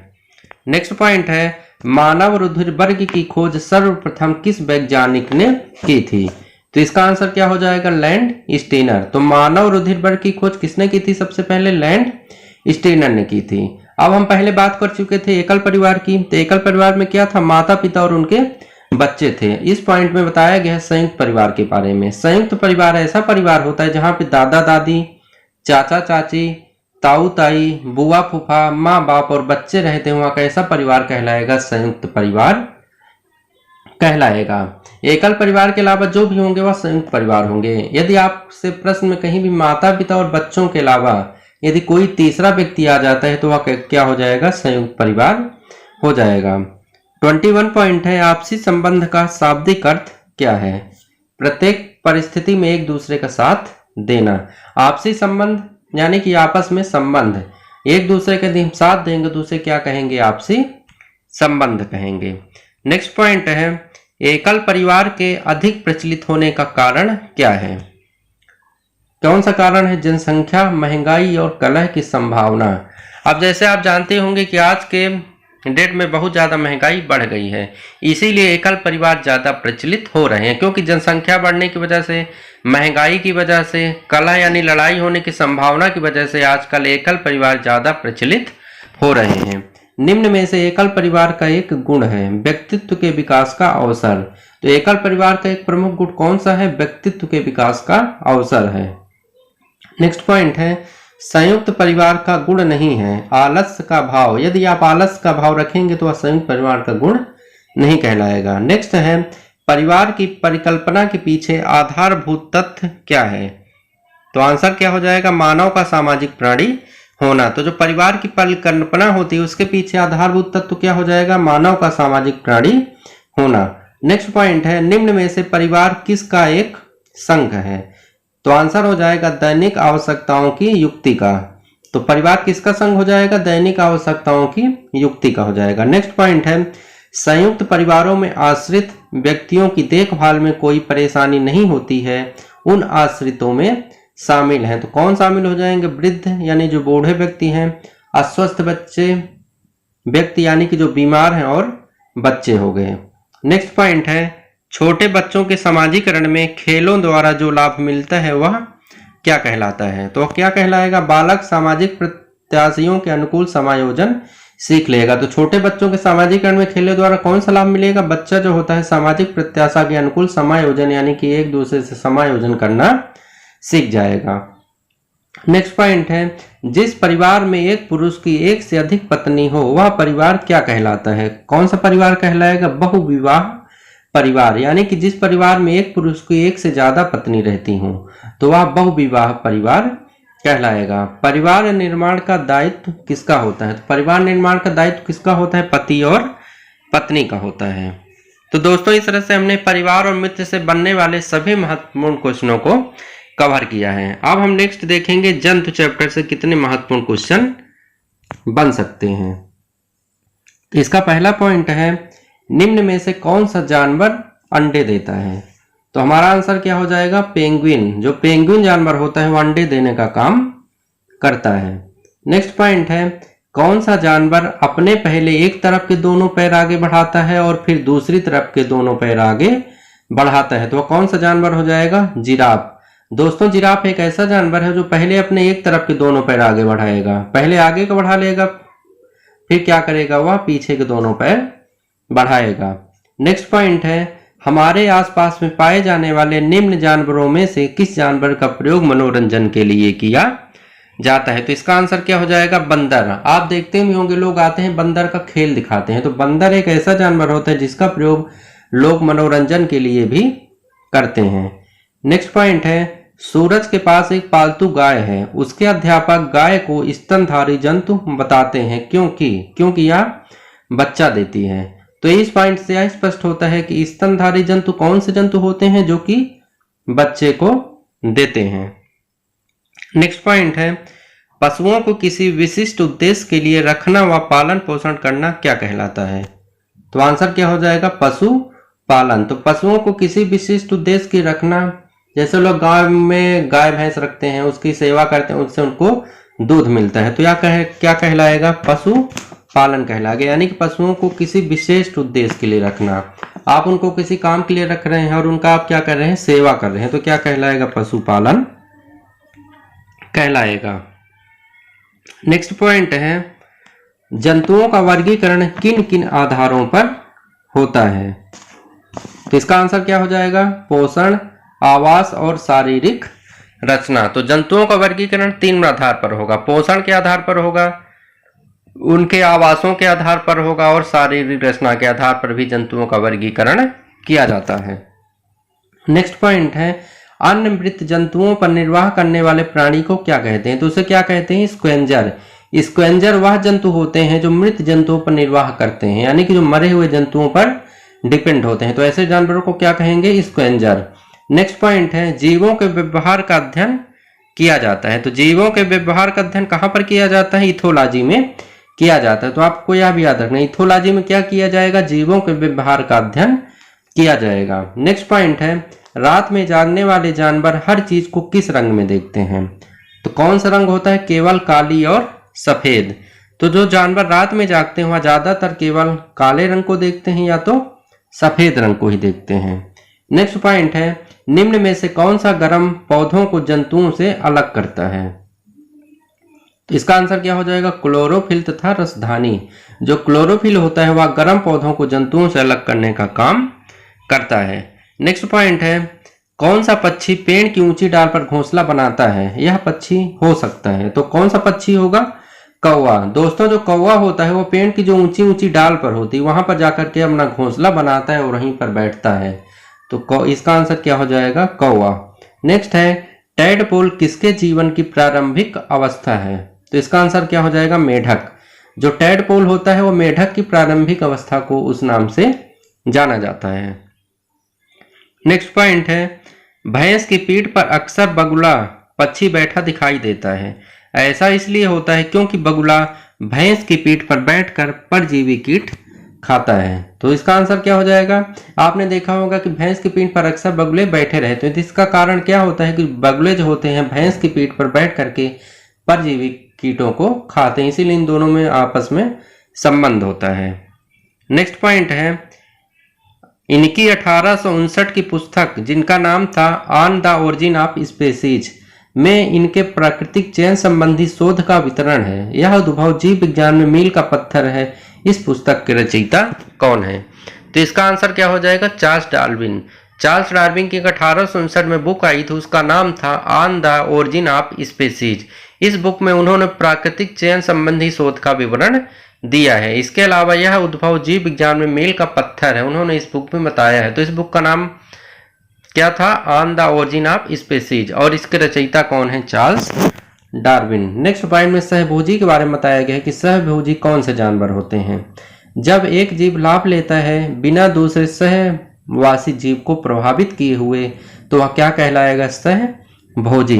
तो सहभोजी क्या होता है? जब एक जीव लाभ ले परंतु दूसरे सहवासी जीव को बिना प्रभावित किए हुए तो वह क्या कहलाएगा? सहभोजी कहलाएगा। नेक्स्ट पॉइंट है, बिहार के गांवों में बहुत से किसान अतिरिक्त धन कमाने के लिए मधुमक्खी पालन शहद एकत्रित करने का कार्य करते हैं। तो मधुमक्खी पालन करने का सबसे अच्छा समय है, तो इसका आंसर क्या हो जाएगा? अक्टूबर से दिसंबर तक। तो दोस्तों अक्टूबर से दिसंबर तक जो मधुमक्खी पालने का समय होता है बहुत उत्तम समय माना जाता है। यदि इस टाइम के पीरियड के अंतर आप मधुमक्खियों को पालेंगे तो आपको उनसे ज्यादा लाभ एकत्रित कर सकते हैं। आप उनसे शहद को बेच करके धन को कमा सकते हैं। नेक्स्ट पॉइंट है, कौन सा जैविक कारक नहीं है? तो इसका आंसर क्या हो जाएगा? स्तर। नेक्स्ट पॉइंट है, निम्न पंछियों में से कौन सा पक्षी काफी हद तक अपनी गर्दन को पीछे तक घुमा सकता है? तो इसका आंसर क्या हो जाएगा? उल्लू। उल्लू एक ऐसा पक्षी होता है जो काफी हद तक अपनी गर्दन को पीछे मरोड़ लेता है, यानी गर्दन को पीछे तक घुमा सकते हो। तो कौन सा पक्षी हो जाएगा? उल्लू। नेक्स्ट पॉइंट है, कुछ पक्षी हमारी तुलना में 4 गुना अधिक दूरी तक देख सकते हैं। उन पक्षी का नाम क्या है? चीलबाज और गिद्ध।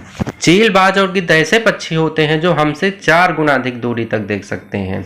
यदि हम किसी वस्तु को 2 सेंटीमीटर दूरी तक देख सकते हैं तो उसी वस्तु को 8 सेंटीमीटर दूरी तक देख सकते हैं। दोस्तों अब हम बात करेंगे पौधे चैप्टर से बनने वाले महत्वपूर्ण क्वेश्चन की। हमारा पहला पॉइंट है, पौधे किसको भोजन और ऑक्सीजन प्रदान करते हैं? तो इसका आंसर क्या हो जाएगा? जंतुओं को। पौधे जो होते हैं जंतुओं को भोजन भी प्रदान करते हैं और ऑक्सीजन भी प्रदान करते हैं।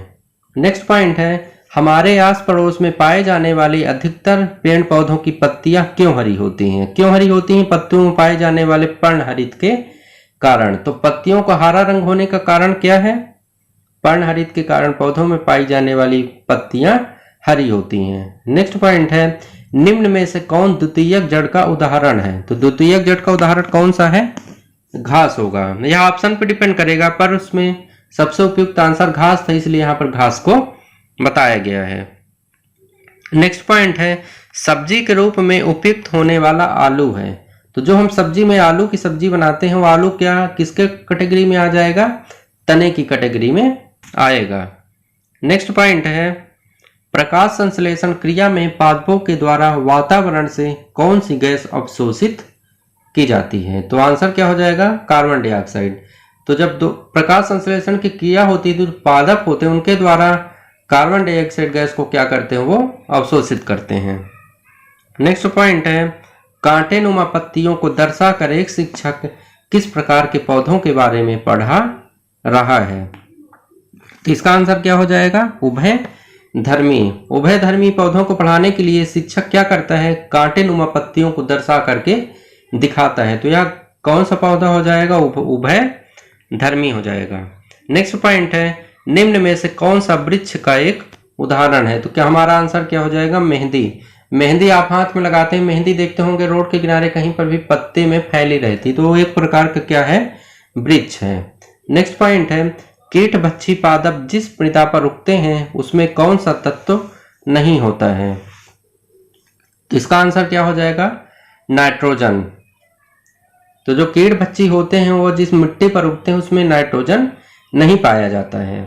नेक्स्ट पॉइंट है, निम्न में से मूसला जड़ का संबंध किससे है? तो मूसला जड़ वह जड़ें होती हैं जिनकी प्राथमिक जड़ नष्ट नहीं होती और यह बीज के केवल मूलांकों से उत्पन्न और विकसित होती हैं। तो मूसला जड़ का संबंध किससे है? मूसला जड़ की प्राथमिक जड़ें नष्ट नहीं होती हैं। दूसरा पॉइंट है, यह बीज के केवल मूलांकों से उत्पन्न और विकसित हो सकते हैं। नेक्स्ट पॉइंट है, भारत में फलों के अंतर्गत सर्वाधिक क्षेत्र किसका है? तो आंसर क्या हो जाएगा? आम का। तो भारत में फलों के अंदर सर्वाधिक विस्तार किसका होता है? आम का होता है। नेक्स्ट पॉइंट है, कुनैन नामक दवा किस प्लांट से प्राप्त होती है? किससे प्राप्त होती है? सिनकोना प्लांट से। मलेरिया की दवाई है जो कि कुनैन नामक दवा, और यह किससे प्राप्त होती है? सिनकोना नामक प्लांट से प्राप्त होती है। नेक्स्ट पॉइंट है, बीटी कपास है। तो बीटी कपास कैसा पौधा है? ट्रांसजेनिक पौधा है। नेक्स्ट पॉइंट है, कली का छोटा भाग छोटी पत्ती की भांति दिखाई देता है, वह कहलाता है। तो कौन सा भाग कहलाएगा? बाह्यदल। जो बाह्यदल होता है वह छोटी पत्ती की तरह दिखाई देता है, उसे हम क्या कहेंगे? बाह्यदल कहेंगे। निम्न में से कौन सी जड़ें खाई जाती हैं? तो जैसे गाजर हो गया, मूली हो गया और शकरकंद हो गया, इनकी हम क्या खाते हैं? जड़ें खाते हैं, जो जमीन के नीचे रहती हैं। जैसे गाजर भी आपका जमीन के नीचे मिट्टी में रहता है, मूली भी जमीन के नीचे से निकालते हैं और शकरकंद को भी जमीन से नीचे से ही निकालते हैं। तो तीनों क्या हो जाएंगी? जड़ें इनकी खाई जाती हैं। आलू भी जमीन के नीचे होती है, परंतु वह किसका रूप है? तने का रूप है। नेक्स्ट पॉइंट है, इसके पौधों में पत्तियां हैं जिन्हें सब्जी की तरह प्रयोग में लाया जाता है। इसके बीजों से तेल प्राप्त किया जाता है। तो वह कौन सा पौधा हो जाएगा? सरसों। सरसों के बीज से क्या होता है? तेल प्राप्त करते हैं और इसकी हम सब्जी का भी प्रयोग कर सकते हैं। नेक्स्ट पॉइंट है, पौधों में जल का अधिग्रहण किसके द्वारा होता है? तो हमारा आंसर क्या हो जाएगा? जाइलम के द्वारा। तो जाइलम क्या करता है? पौधों में जल का अधिग्रहण करने का काम करता है। नेक्स्ट पॉइंट है, नेफेंथिस एक पौधा है जो कि मेढकों, कीड़े मकोड़ों और चूहे जैसे छोटे जीवों को अपने अंदर फंसा करके खा जाता है। हमारे देश में यह पौधा कहाँ पर पाया जाता है? तो कहाँ पर पाया जाता है? मेघालय में। नेफेंथिस एक ऐसा पौधा होता है जो कि एक खुशबू निकालता है, जिससे क्या होते हैं? मेढक, कीड़े मकोड़े और चूहे जैसे छोटे जीव उसकी तरफ आकर्षित हो जाते हैं और वह इन जीवों को अपने अंदर फंसा करके आसानी से खा लेता है और उनका शिकार कर जाता है। तो यह पौधा कहाँ पर पाया जाता है? मेघालय में पाया जाता है। नेक्स्ट पॉइंट है, पंखुड़ियों के अंदर फूल के बीच में कुछ पतली पाउडर जैसी रचनाएं दिखाई देती हैं, जिन्हें क्या कहते हैं? तो आंसर क्या हो जाएगा? पराग। तो जो पंखुड़ियों के अंदर छोटी सी पतली पाउडर जैसी रचना होती है उसे क्या कहेंगे? हम पराग कहेंगे। नेक्स्ट पॉइंट है, प्रकाश संश्लेषण की क्रिया में हरे पौधों द्वारा बाहर निकलने वाली गैस कौन सी है? तो कौन सी गैस निकलती है? ऑक्सीजन। वो कार्बन डाइऑक्साइड को अवशोषित करते हैं और ऑक्सीजन गैस को बाहर निकालते हैं। नेक्स्ट पॉइंट है, पौधों में अर्धसूत्री विभाजन होता है। तो किसमें होता है? पराग कणों में। पराग कणों में कैसा होता है? अर्धसूत्री विभाजन होता है। नेक्स्ट पॉइंट है, चरने वाली पशु वनस्पति को कैसे बदलते हैं? तो कैसे बदलते? बीज प्रकीर्णन के द्वारा बदलते हैं। नेक्स्ट पॉइंट है, लांग एवं केसर पौधे के किस भाग से प्राप्त होते हैं? तो किससे प्राप्त होंगे? फूल से। तो जो केसर होता है वह पौधों के फूल से प्राप्त किया जाता है। नेक्स्ट पॉइंट है, रेगिस्तानी ओक एक पेड़ का नाम है जिसकी जड़ें उसके राय तक जमीन में भीतर जाती हैं जब तक कि पानी तक न पहुंच जाएं, और इस पेड़ की जड़ों की गहराई इस पेड़ की ऊंचाई की लगभग 30 गुना होती है। यह पेड़ कहाँ पर पाया जाता है? तो कहाँ पर पाया जाता है? ऑस्ट्रेलिया में। तो रेगिस्तानी ओक का नाम का पेड़ होता है वह ऑस्ट्रेलिया में पाया जाता है। इसकी जड़ें उसके जमीन में भीतर तब तक जाती हैं जब तक कि वह पानी तक नहीं पहुंच जाती हैं। तो यह पौधा कहाँ पर पाया जाएगा? ऑस्ट्रेलिया में पाया जाएगा।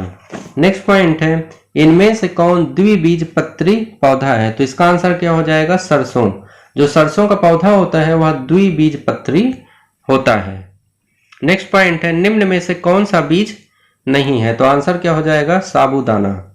नेक्स्ट पॉइंट है, तने के रूप में प्राप्त किन सब्जियों को हम अपने भोजन के रूप में प्रयोग करते हैं?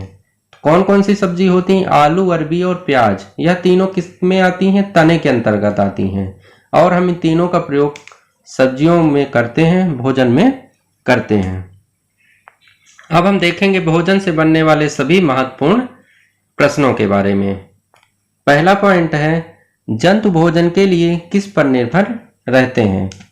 तो जंतु भोजन के लिए किस पर निर्भर रहेंगे? उत्पादक एवं उपभोक्ता दोनों पर निर्भर रहते हैं। नेक्स्ट पॉइंट है, मनुष्य को सर्वाहारी कहा जाता है क्योंकि वह पौधों और जीवों दोनों के उत्पादक को खाता है। तो जो मनुष्य होता है वह सर्वाहारी होता है। इसका कारण क्या होता है? क्योंकि मनुष्य जो होता है वह पौधों को भी खाता है और जीवों के उत्पादकों को भी खाने का काम करता है। नेक्स्ट पॉइंट है, तिलचट्टे को उसके खाद्य पदार्थों के आधार पर किस श्रेणी में रखा जाता है? तो तिलचट्टे को किस श्रेणी में रखेंगे? सर्वाहारी। आपका मनुष्य भी सर्वाहारी में आता है और तिलचट्टों को भी सर्वाहारी में रखा जाता है। और उसका रीजन क्या है? उसके खाद्य पदार्थों के आधार पर तिलचट्टे को सर्वाहारी में रखा जाता है।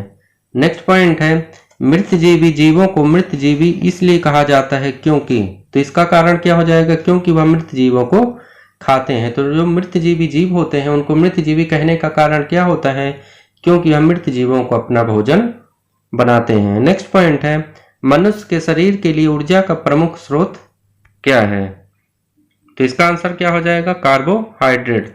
तो जो मनुष्य के शरीर के लिए ऊर्जा का प्रमुख स्रोत क्या होता है, कार्बोहाइड्रेट होता है। नेक्स्ट पॉइंट है, चावल और गेहूं से प्राप्त स्टार्च किसका बहुलक है, तो इसका आंसर क्या हो जाएगा, शर्करा का।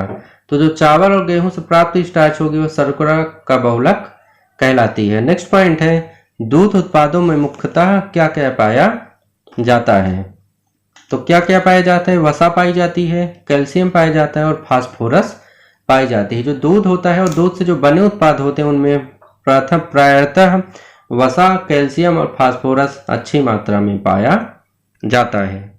नेक्स्ट पॉइंट है, हमारे शरीर के द्वारा किन विटामिनों का संश्लेषण होता है, तो इसका आंसर क्या हो जाएगा, विटामिन डी और विटामिन के। जो विटामिन और विटामिन डी और विटामिन के होते हैं इनके द्वारा हमारे शरीर के द्वारा इन विटामिनों का संश्लेषण आसानी से अच्छे से हो जाता है। नेक्स्ट पॉइंट है, विटामिन शब्द किसने दिया था, तो इसका आंसर क्या हो जाएगा, फंक ने। तो विटामिन शब्द को किसने दिया था, फंक ने दिया था। नेक्स्ट पॉइंट है, सेब, संतरा, अनार और केले को खाने के पश्चात संतरे का स्वाद सभी से भिन्न था क्योंकि इसमें विटामिन सी पाया जाता है। जो खट्टे पदार्थ होते हैं जैसे आंवला हो गया, संतरा हो गया, उनमें क्या पाया जाता है, विटामिन सी पाया जाता है। नेक्स्ट पॉइंट है, मछली का तेल व सूर्य का प्रकाश दांतों और हड्डियों को मजबूत बनाने वाले कौन से विटामिन के प्रमुख कारक हैं, तो इसका आंसर क्या हो जाएगा, विटामिन डी। जो मछली का तेल होता है और सूर्य का प्रकाश होता है उसमें क्या होता है, विटामिन डी प्रमुख रूप से पाया जाता है। यह हमारे दांतों और हड्डियों को मजबूत बनाने का काम करता है। दोस्तों, विटामिन के बारे में हमने वीडियो अलग से बनाया रखा है, आप आई बटन में जा करके वहां से विटामिन के बारे में वीडियो को उसको देख सकते हो। उसमें विटामिन से बनने वाले सभी महत्वपूर्ण प्रश्नों को कवर किया गया। आप आई बटन पर क्लिक करेंगे, आपको वहां पर विटामिन का यह वीडियो आसानी से मिल जाएगा। नेक्स्ट पॉइंट है, चावल को पॉलिश करने पर कौन सा विटामिन नष्ट हो जाता है, तो चावल को पॉलिश करने पर कौन सा विटामिन नष्ट हो जाएगा, थायमिन विटामिन नष्ट हो जाता है। इसीलिए बोलते हैं कि चावल को ज़्यादा धुल कर नहीं धोना चाहिए, ना तो उसको पॉलिश करना चाहिए, क्योंकि ऐसा करने से जो चावल में पाए जाने वाला थायमिन विटामिन है वह विटामिन आसानी से नष्ट हो जाता है। नेक्स्ट पॉइंट है, लीवर में भविष्य के लिए कौन सा विटामिन भंडारित होता है, तो लीवर में भविष्य के लिए क्या भंडारित होता है, विटामिन भंडारित होता है। नेक्स्ट पॉइंट है, दालों में किसकी अधिकता होती है, तो दालों में किसकी अधिकता पाई जाती है, प्रोटीन की। दाल में सबसे ज्यादा प्रोटीन पाया जाता है।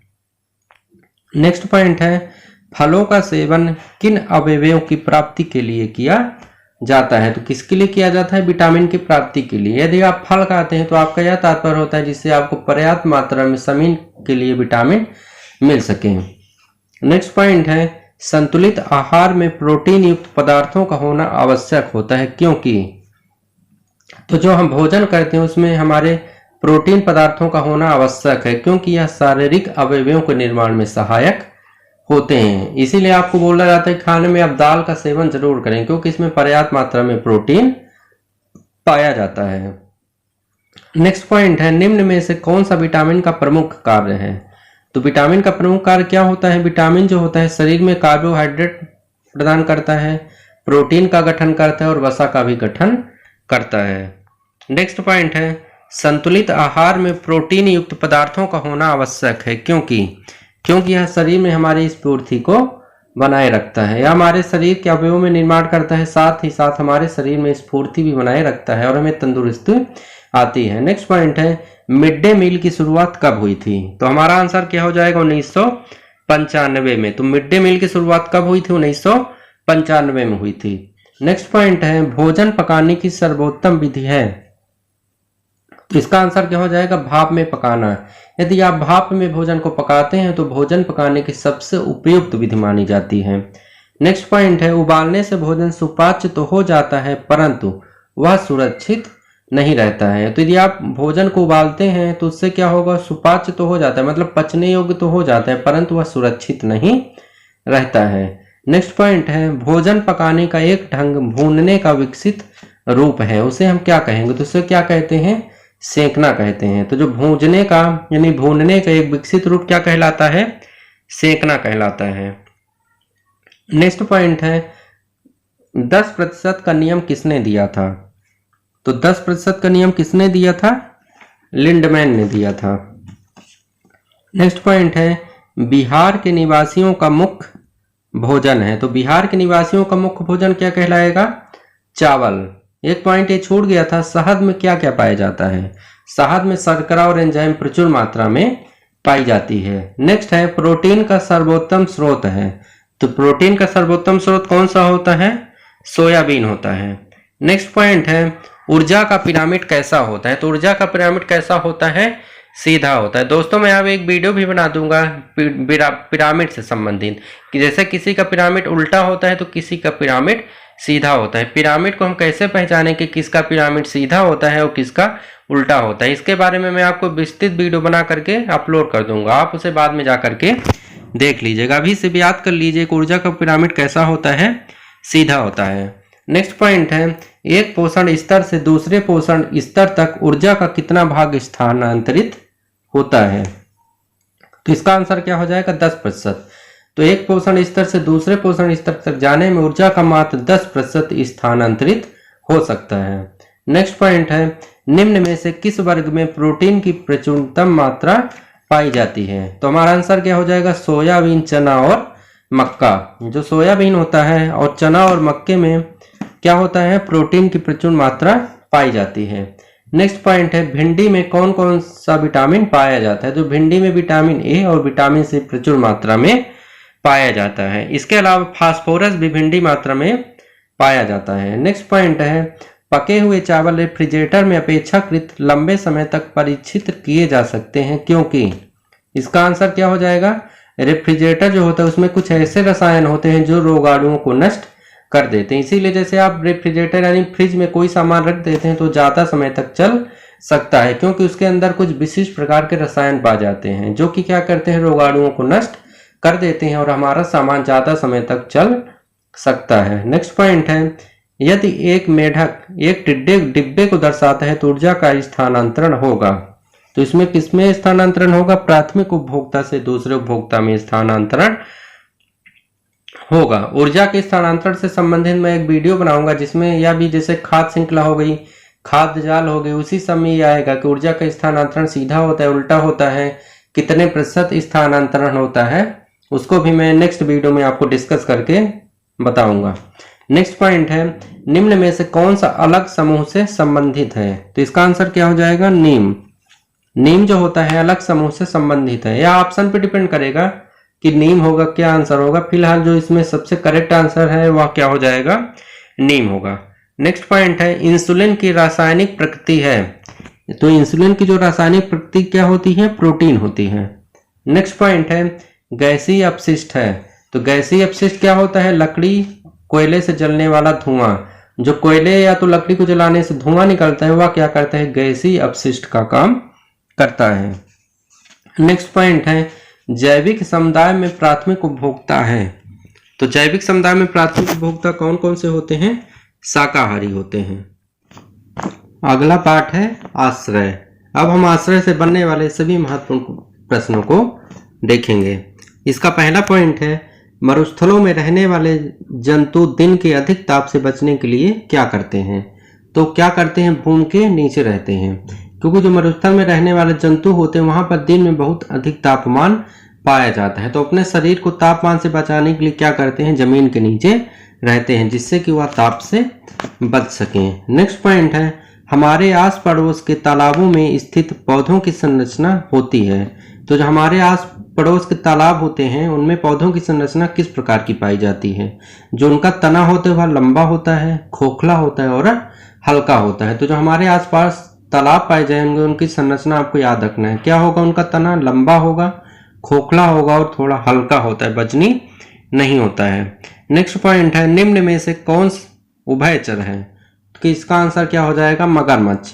यह भी ये ऑप्शन पे डिपेंड करेगा, परंतु आप याद रख लीजिए कि मगरमच्छ किस कैटेगरी में आएगा? उभयचर की श्रेणी में आएगा। नेक्स्ट पॉइंट है, सबसे ऊंचे पेड़ पर कौन घोंसला बनाता है? इसका आंसर क्या हो जाएगा? चील। जो चील होता है वो सबसे ऊंचे पेड़ पर घोंसला बनाता है।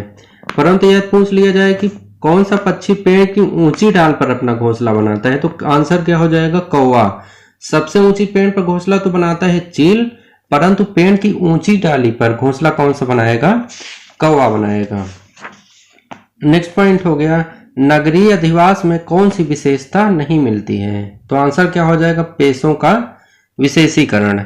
नेक्स्ट पॉइंट है, चांगपा जनजाति के द्वारा बनाए जाने वाले अस्थायी निवास आश्रय को क्या कहा जाता है? तो इसे क्या कहते हैं? रेबो। अभी हमने पिछले वीडियो में बताया था कि जो चांगपा जनजाति होती है वह अपने रहने के लिए अस्थायी निवास बनाती है, उसे क्या कहा जाता है? रेबो कहा जाता है। नेक्स्ट पॉइंट है, कश्मीर में पाई जाने वाली नक्काशी रहित हाउस बोट को क्या कहते हैं? तो इसका आंसर क्या हो जाएगा? डोंगे। तो जो कश्मीर में पाई जाने वाली नक्काशी रहित हाउस बोट का नाम क्या होता है? डोंगे होते हैं। नेक्स्ट पॉइंट है, झोपड़ी की छत में लकड़ी के फट्टे को दीमक से बचाने के लिए बीच में कौन सी लकड़ी प्रयुक्त की जाती है? तो इसका आंसर क्या हो जाएगा? नीम और कीकर। तो जो झोपड़ी की छत होती है वहां पर जो लकड़ी का फट्टा लगा तो उसमें क्या होता है? दीमक लग जाता है। तो दीमक से बचाने के लिए हम क्या करते हैं कि बीच बीच में नीम की लकड़ी प्रयुक्त करते हैं और कीकर की लकड़ी प्रयुक्त करते हैं, क्योंकि जो नीम और कीकर में क्या होता है? दीमक जल्दी से नहीं लगता है। तो दीमक से बचाने के लिए हम इन्हीं लकड़ियों का ज्यादातर प्रयोग करते हैं। नेक्स्ट पॉइंट है, घरों में बच्चे रहते हैं, तो इसका आंसर क्या हो जाएगा? सुरक्षित। ऑप्शन में सुरक्षित भी हो सकता है, असहज भी हो सकता है, परंतु जो घर में बच्चे रहते हैं वो कैसे रहते हैं? सुरक्षित रहते हैं। किसी जीव का परिवेश जिसमें वह रहता है क्या कहलाता है? तो क्या कहलाएगा? आवास या तो आश्रय। तो जो जीवों को रहने का स्थान होगा या तो उनका आवास होगा या तो उनका आश्रय कहलाएगा। नेक्स्ट है, घास स्थल के निर्माण में किसकी भूमिका अहम होती है? तो इसका आंसर क्या हो जाएगा? जलवायु और मृदा। तो जो घास के स्थल होते हैं उनके निर्माण में किसकी भूमिका होगी? जलवायु की अहम भूमिका होती है और मृदा की, क्योंकि यदि वहां की अच्छी जलवायु होगी, मृदा अच्छी होगी, तो घास स्थल होगा अच्छी तरह विकसित हो सकता है। नेक्स्ट पॉइंट है, पर्वतारोही 2 तह वाली प्लास्टिक शीट से अपने टेंट बनाते हैं, इसका आंसर क्या हो जाएगा? ताकि उन्हें ठंड ना लगे। तो जो पर्वतारोही होते हैं वह ठंड से बचने के लिए 2 तह वाली प्लास्टिक शीट से जो है अपने टेंट का निर्माण करते हैं, क्योंकि जो टेंट 2 शीट से होगा तो उसमें हवा प्रवेश नहीं कर पाएगी और ठंडी के मौसम में अपने आप को सर्दी से बचा सकेंगे। नेक्स्ट पॉइंट है, कुत्ता मछली का आवास क्या होता है? तो इसका आंसर क्या हो जाएगा? समुद्र। यहाँ पर कुत्ता मछली एक ही वर्ड है, आप इसको अलग अलग मत सोचिएगा। कुत्ता और मछली का आवास क्या है? ये कुत्ता एक मछली का नाम है, तो उसका आवास क्या हो जाएगा? समुद्र, क्योंकि मछलियां कहाँ पर रहती हैं? समुद्र या तो पानी में रहती हैं। नेक्स्ट पॉइंट है, ग्रामीण क्षेत्रों में गाय के गोबर से मिट्टी के घरों की दीवारों और फर्श को क्यों लीपा जाता है? तो इसका आंसर क्या हो जाएगा? कीड़ों को दूर रखने के लिए। आप गांव में देखते होंगे कि जो फर्श होती है उसको हम गोबर से लीपते हैं और दीवारों को भी गोबर से क्या होता है?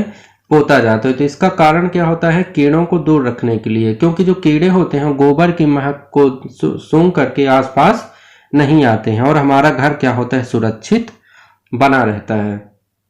नेक्स्ट पॉइंट है, पारिस्थितिक तंत्र का उदाहरण है, तो इसका आंसर क्या हो जाएगा? तालाब। जो तालाब होता है वह पारिस्थितिक तंत्र का एक अच्छा उदाहरण माना जाता है। नेक्स्ट पॉइंट है, बहुमंजिली इमारतों के संबंध में सर्वमान्य तथ्य क्या है? इसमें क्या होती? परस्पर भिन्नता होती। तो जो बहुमंजिली इमारतें होती हैं यानी बहुत जो मंजिला के घर होते हैं उनमें क्या होता है? परस्पर भिन्नताएं पाई जाती हैं। नेक्स्ट पॉइंट है, कथक किस क्षेत्र का शास्त्रीय नृत्य है? तो कथक कहाँ का नृत्य है? उत्तर भारत का है। नृत्य के बारे में भी मैं एक फुल वीडियो बनाऊंगा जिसमें आपको सिर्फ नृत्य के बारे में डिटेल दी जाएगी। आप सिर्फ अभी याद रख लीजिए कि कथक कहाँ का नृत्य होता है? उत्तर भारत का नृत्य होता है। नेक्स्ट पॉइंट है, हवा में सर्वाधिक मात्रा में पाई जाने वाली गैस कौन सी होती है? तो सबसे ज्यादा कौन सी गैस पाई जाती है? नाइट्रोजन। लगभग 78% नाइट्रोजन पाई जाती है। सेकंड नंबर पे कौन सी होती है? ऑक्सीजन होती है। नेक्स्ट पॉइंट है, बीओडी क्या है? बीओडी यानी कि बायोलॉजिकल ऑक्सीजन डिमांड। तो बीओडी का फुल फॉर्म क्या होता है? Biological oxygen demand. Next point है, दचीगाम राष्ट्रीय उद्यान कहाँ पर है? तो कहाँ पर हो जाएगा? जम्मू और कश्मीर में। आपको राष्ट्रीय उद्यानों की भी फुल वीडियो मिलेगी। राष्ट्रीय उद्यान, नेशनल पार्क जितने भी एग्जाम में पूछे जाते हैं, महत्वपूर्ण दिवस भी पूछे जाते हैं, उन सभी के बारे में एक फुल वीडियो बनाऊंगा। तो दच्चीग्राम राष्ट्रीय उद्यान कहाँ पर है? जम्मू कश्मीर में है। अब नेक्स्ट चैप्टर है हमारा जल। जल से पहला प्रश्न है, समुद्र का कितने प्रतिशत पानी पीने योग्य है? तो इसका आंसर क्या हो जाएगा? 0.65%। तो जो समुद्र में पाया जाता है जल, उसका मात्र 0.65% ही ऐसा पानी होता है जिसे हम पीने के रूप में उपयोग कर सकते हैं। नेक्स्ट पॉइंट है, पीने के पानी को शुद्ध करने के लिए किस गैस का प्रयोग किया जाता है? तो इसका आंसर क्या हो जाएगा? क्लोरीन। तो यदि हम जो पीने का पानी होता है उसको शुद्ध करना चाहते हैं तो उसमें क्या होता है? क्लोरीन दवाई डाल दी जाती है, जिससे हमारा पानी क्या होता है? शुद्ध रहता है। नेक्स्ट पॉइंट है, भूमिगत जल को दूषित करने वाले अजैविक प्रदूषक कौन कौन से हैं? तो इसका आंसर क्या हो जाएगा? आर्सेनिक। जो आर्सेनिक होता है वो भूमिगत जल को दूषित करने वाला अजैविक प्रदूषक के रूप में कार्य करता है। नेक्स्ट पॉइंट है, एक अवस्था से दूसरी अवस्था में पानी के बराबर बदलने तथा फिर से जल परिवर्तन होने के प्रक्रम को क्या कहते हैं? तो इसका आंसर क्या हो जाएगा? जल चक्र। जल चक्र में क्या होता है? एक अवस्था से दूसरी अवस्था में पानी के बराबर बदला जाता है और फिर से जल के परिवर्तन किया जाता है, तो क्या हो जाएगा? जल चक्र कहलाएगा। नेक्स्ट पॉइंट है, सागरीय जल की लवणता में किस लवण की मात्रा सर्वाधिक अधिक होती है? तो किसकी होती है? Sodium chloride. तो जो सागरीय जल होता है उसमें सोडियम क्लोराइड बहुत अधिक मात्रा में पाया जाता है। नेक्स्ट पॉइंट है, महासागरों में घुले हुए लवण में से किस लवण की मात्रा सबसे अधिक होती है? तो इसका आंसर भी क्या हो जाएगा? Sodium chloride. अगला पॉइंट है, सबसे अधिक लवणीय सागर है, तो कौन सा सागर है? मृत सागर। मृत सागर में जो होता है सबसे ज्यादा नमकीन वाला सागर होता है। मृत सागर में क्या होता है? सबसे ज्यादा नमकीन पाया जाता है। अभी हमने आपको पीछे डिस्कस किया था मृत सागर के बारे में, हमने आपको डिटेल से बताया था। मृत सागर कैसा सागर होता है? उसमें बहुत ज्यादा मात्रा में नमकीन पानी पाया जाता है। नेक्स्ट पॉइंट है, झील पर बर्फ जमने के बाद मछलियां जीवित रह लेती हैं क्योंकि? इसका आंसर क्या हो जाएगा? झील के जल का घनत्व बर्फ से अधिक होता है। तो जो झील का जल होता है का घनत्व जो होता है बर्फ से अधिक होता है, जिसके कारण क्या होती है? झील पर बर्फ जमने के बाद ही मछलियां जीवित रह लेती हैं। नेक्स्ट पॉइंट है, जब बर्फीला पानी किसी गिलास में डाला जाता है तो गिलास की बाहरी सतह पर जल कण दिखाई देते हैं, इसका कारण क्या होता है? द्रवीकरण। जैसे आप फ्रिज से पानी निकालिए, यानी कि रेफ्रिजरेटर से पानी निकाल कर उसको गिलास में डालिए, तो गिलास की बाहरी सतह पर क्या होता है? जल के कण यानी कि पानी की हल्की हल्की बूंदें दिखाई देने लगती हैं, तो उसका कारण क्या होता है? द्रवीकरण होता है। नेक्स्ट पॉइंट है, जब किसी बोतल में पानी भरा जाता है तो और उसे जमने दिया जाता है तो बोतल टूट जाता है क्योंकि? इसका आंसर क्या हो जाएगा? पानी जो होता है जमने पर फैलता है, तो पानी जमने पर फैल जाता है, इसी कारण जब बोतल में पानी भरा जाता है और उसे हम जमने दें तो क्या होता है? बोतल टूटने की संभावना रहती है, क्योंकि पानी जमने पर क्या होता है? फैलता है और उसका आकार बढ़ जाता है। नेक्स्ट पॉइंट है, भारी जल प्राप्त किया जाता है, तो इसका आंसर क्या हो जाएगा? अधिक समय तक जल के वैद्युत अपघटन से। तो जल का जो वैद्युत अपघटन करने से भारी जल की मात्रा प्राप्त की जा सकती है। नेक्स्ट पॉइंट है, शुद्ध पेयजल की क्या विशेषता है? तो इसका आंसर क्या हो जाएगा? आवश्यक मात्रा में घुली हुई ऑक्सीजन। तो शुद्ध पेयजल की विशेषता क्या हो जाएगी? आवश्यक मात्रा में घुली हुई ऑक्सीजन। नेक्स्ट पॉइंट है, जल जनित रोग है, तो इसका आंसर क्या हो जाएगा? अतिसार। अतिसार जो रोग होता है वो कैसा रोग होता है? जल जनित रोग होता है। नेक्स्ट पॉइंट है, वर्षा की मात्रा निर्भर करती है, तो वर्षा की मात्रा किस पर निर्भर करती है? वायुमंडल की नमी पर निर्भर करती है। नेक्स्ट पॉइंट है, विश्व में जल संकट का प्रमुख कारण है, तो इसका आंसर क्या हो जाएगा? नगरीकरण।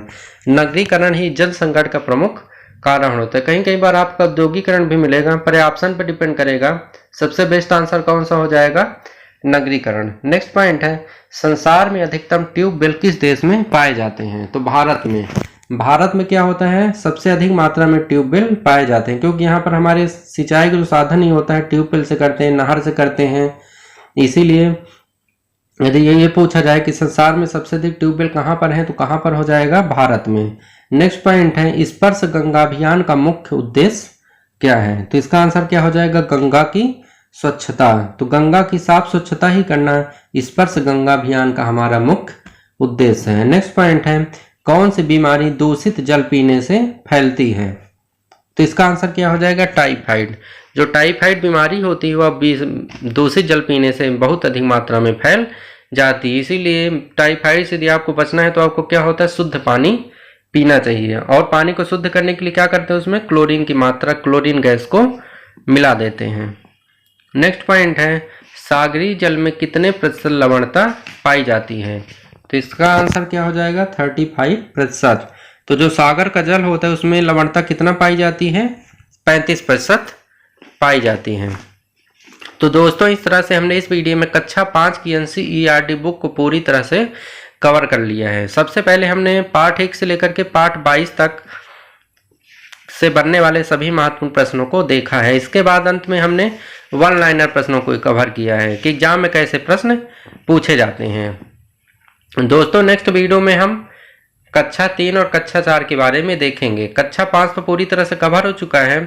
यदि आप इस वीडियो को 2 बार 3 बार आसानी से देख लीजिए, आपको इसमें रटना कुछ नहीं, आप सिर्फ इसको आराम से देख लीजिए, आपको सब कुछ आसानी से समझ में आ जाएगा। और यदि आप इसका PDF प्राप्त करना चाहते हैं तो इसे हमारे आप टेलीग्राम ग्रुप में जाकर के डाउनलोड कर सकते हैं। और हमने टेलीग्राम ग्रुप की लिंक आपको वीडियो के डिस्क्रिप्शन बॉक्स में प्रोवाइड करा दी गई है। टेलीग्राम ग्रुप में आपको सभी वीडियो के PDF आसानी से एक साथ मिल जाएंगे।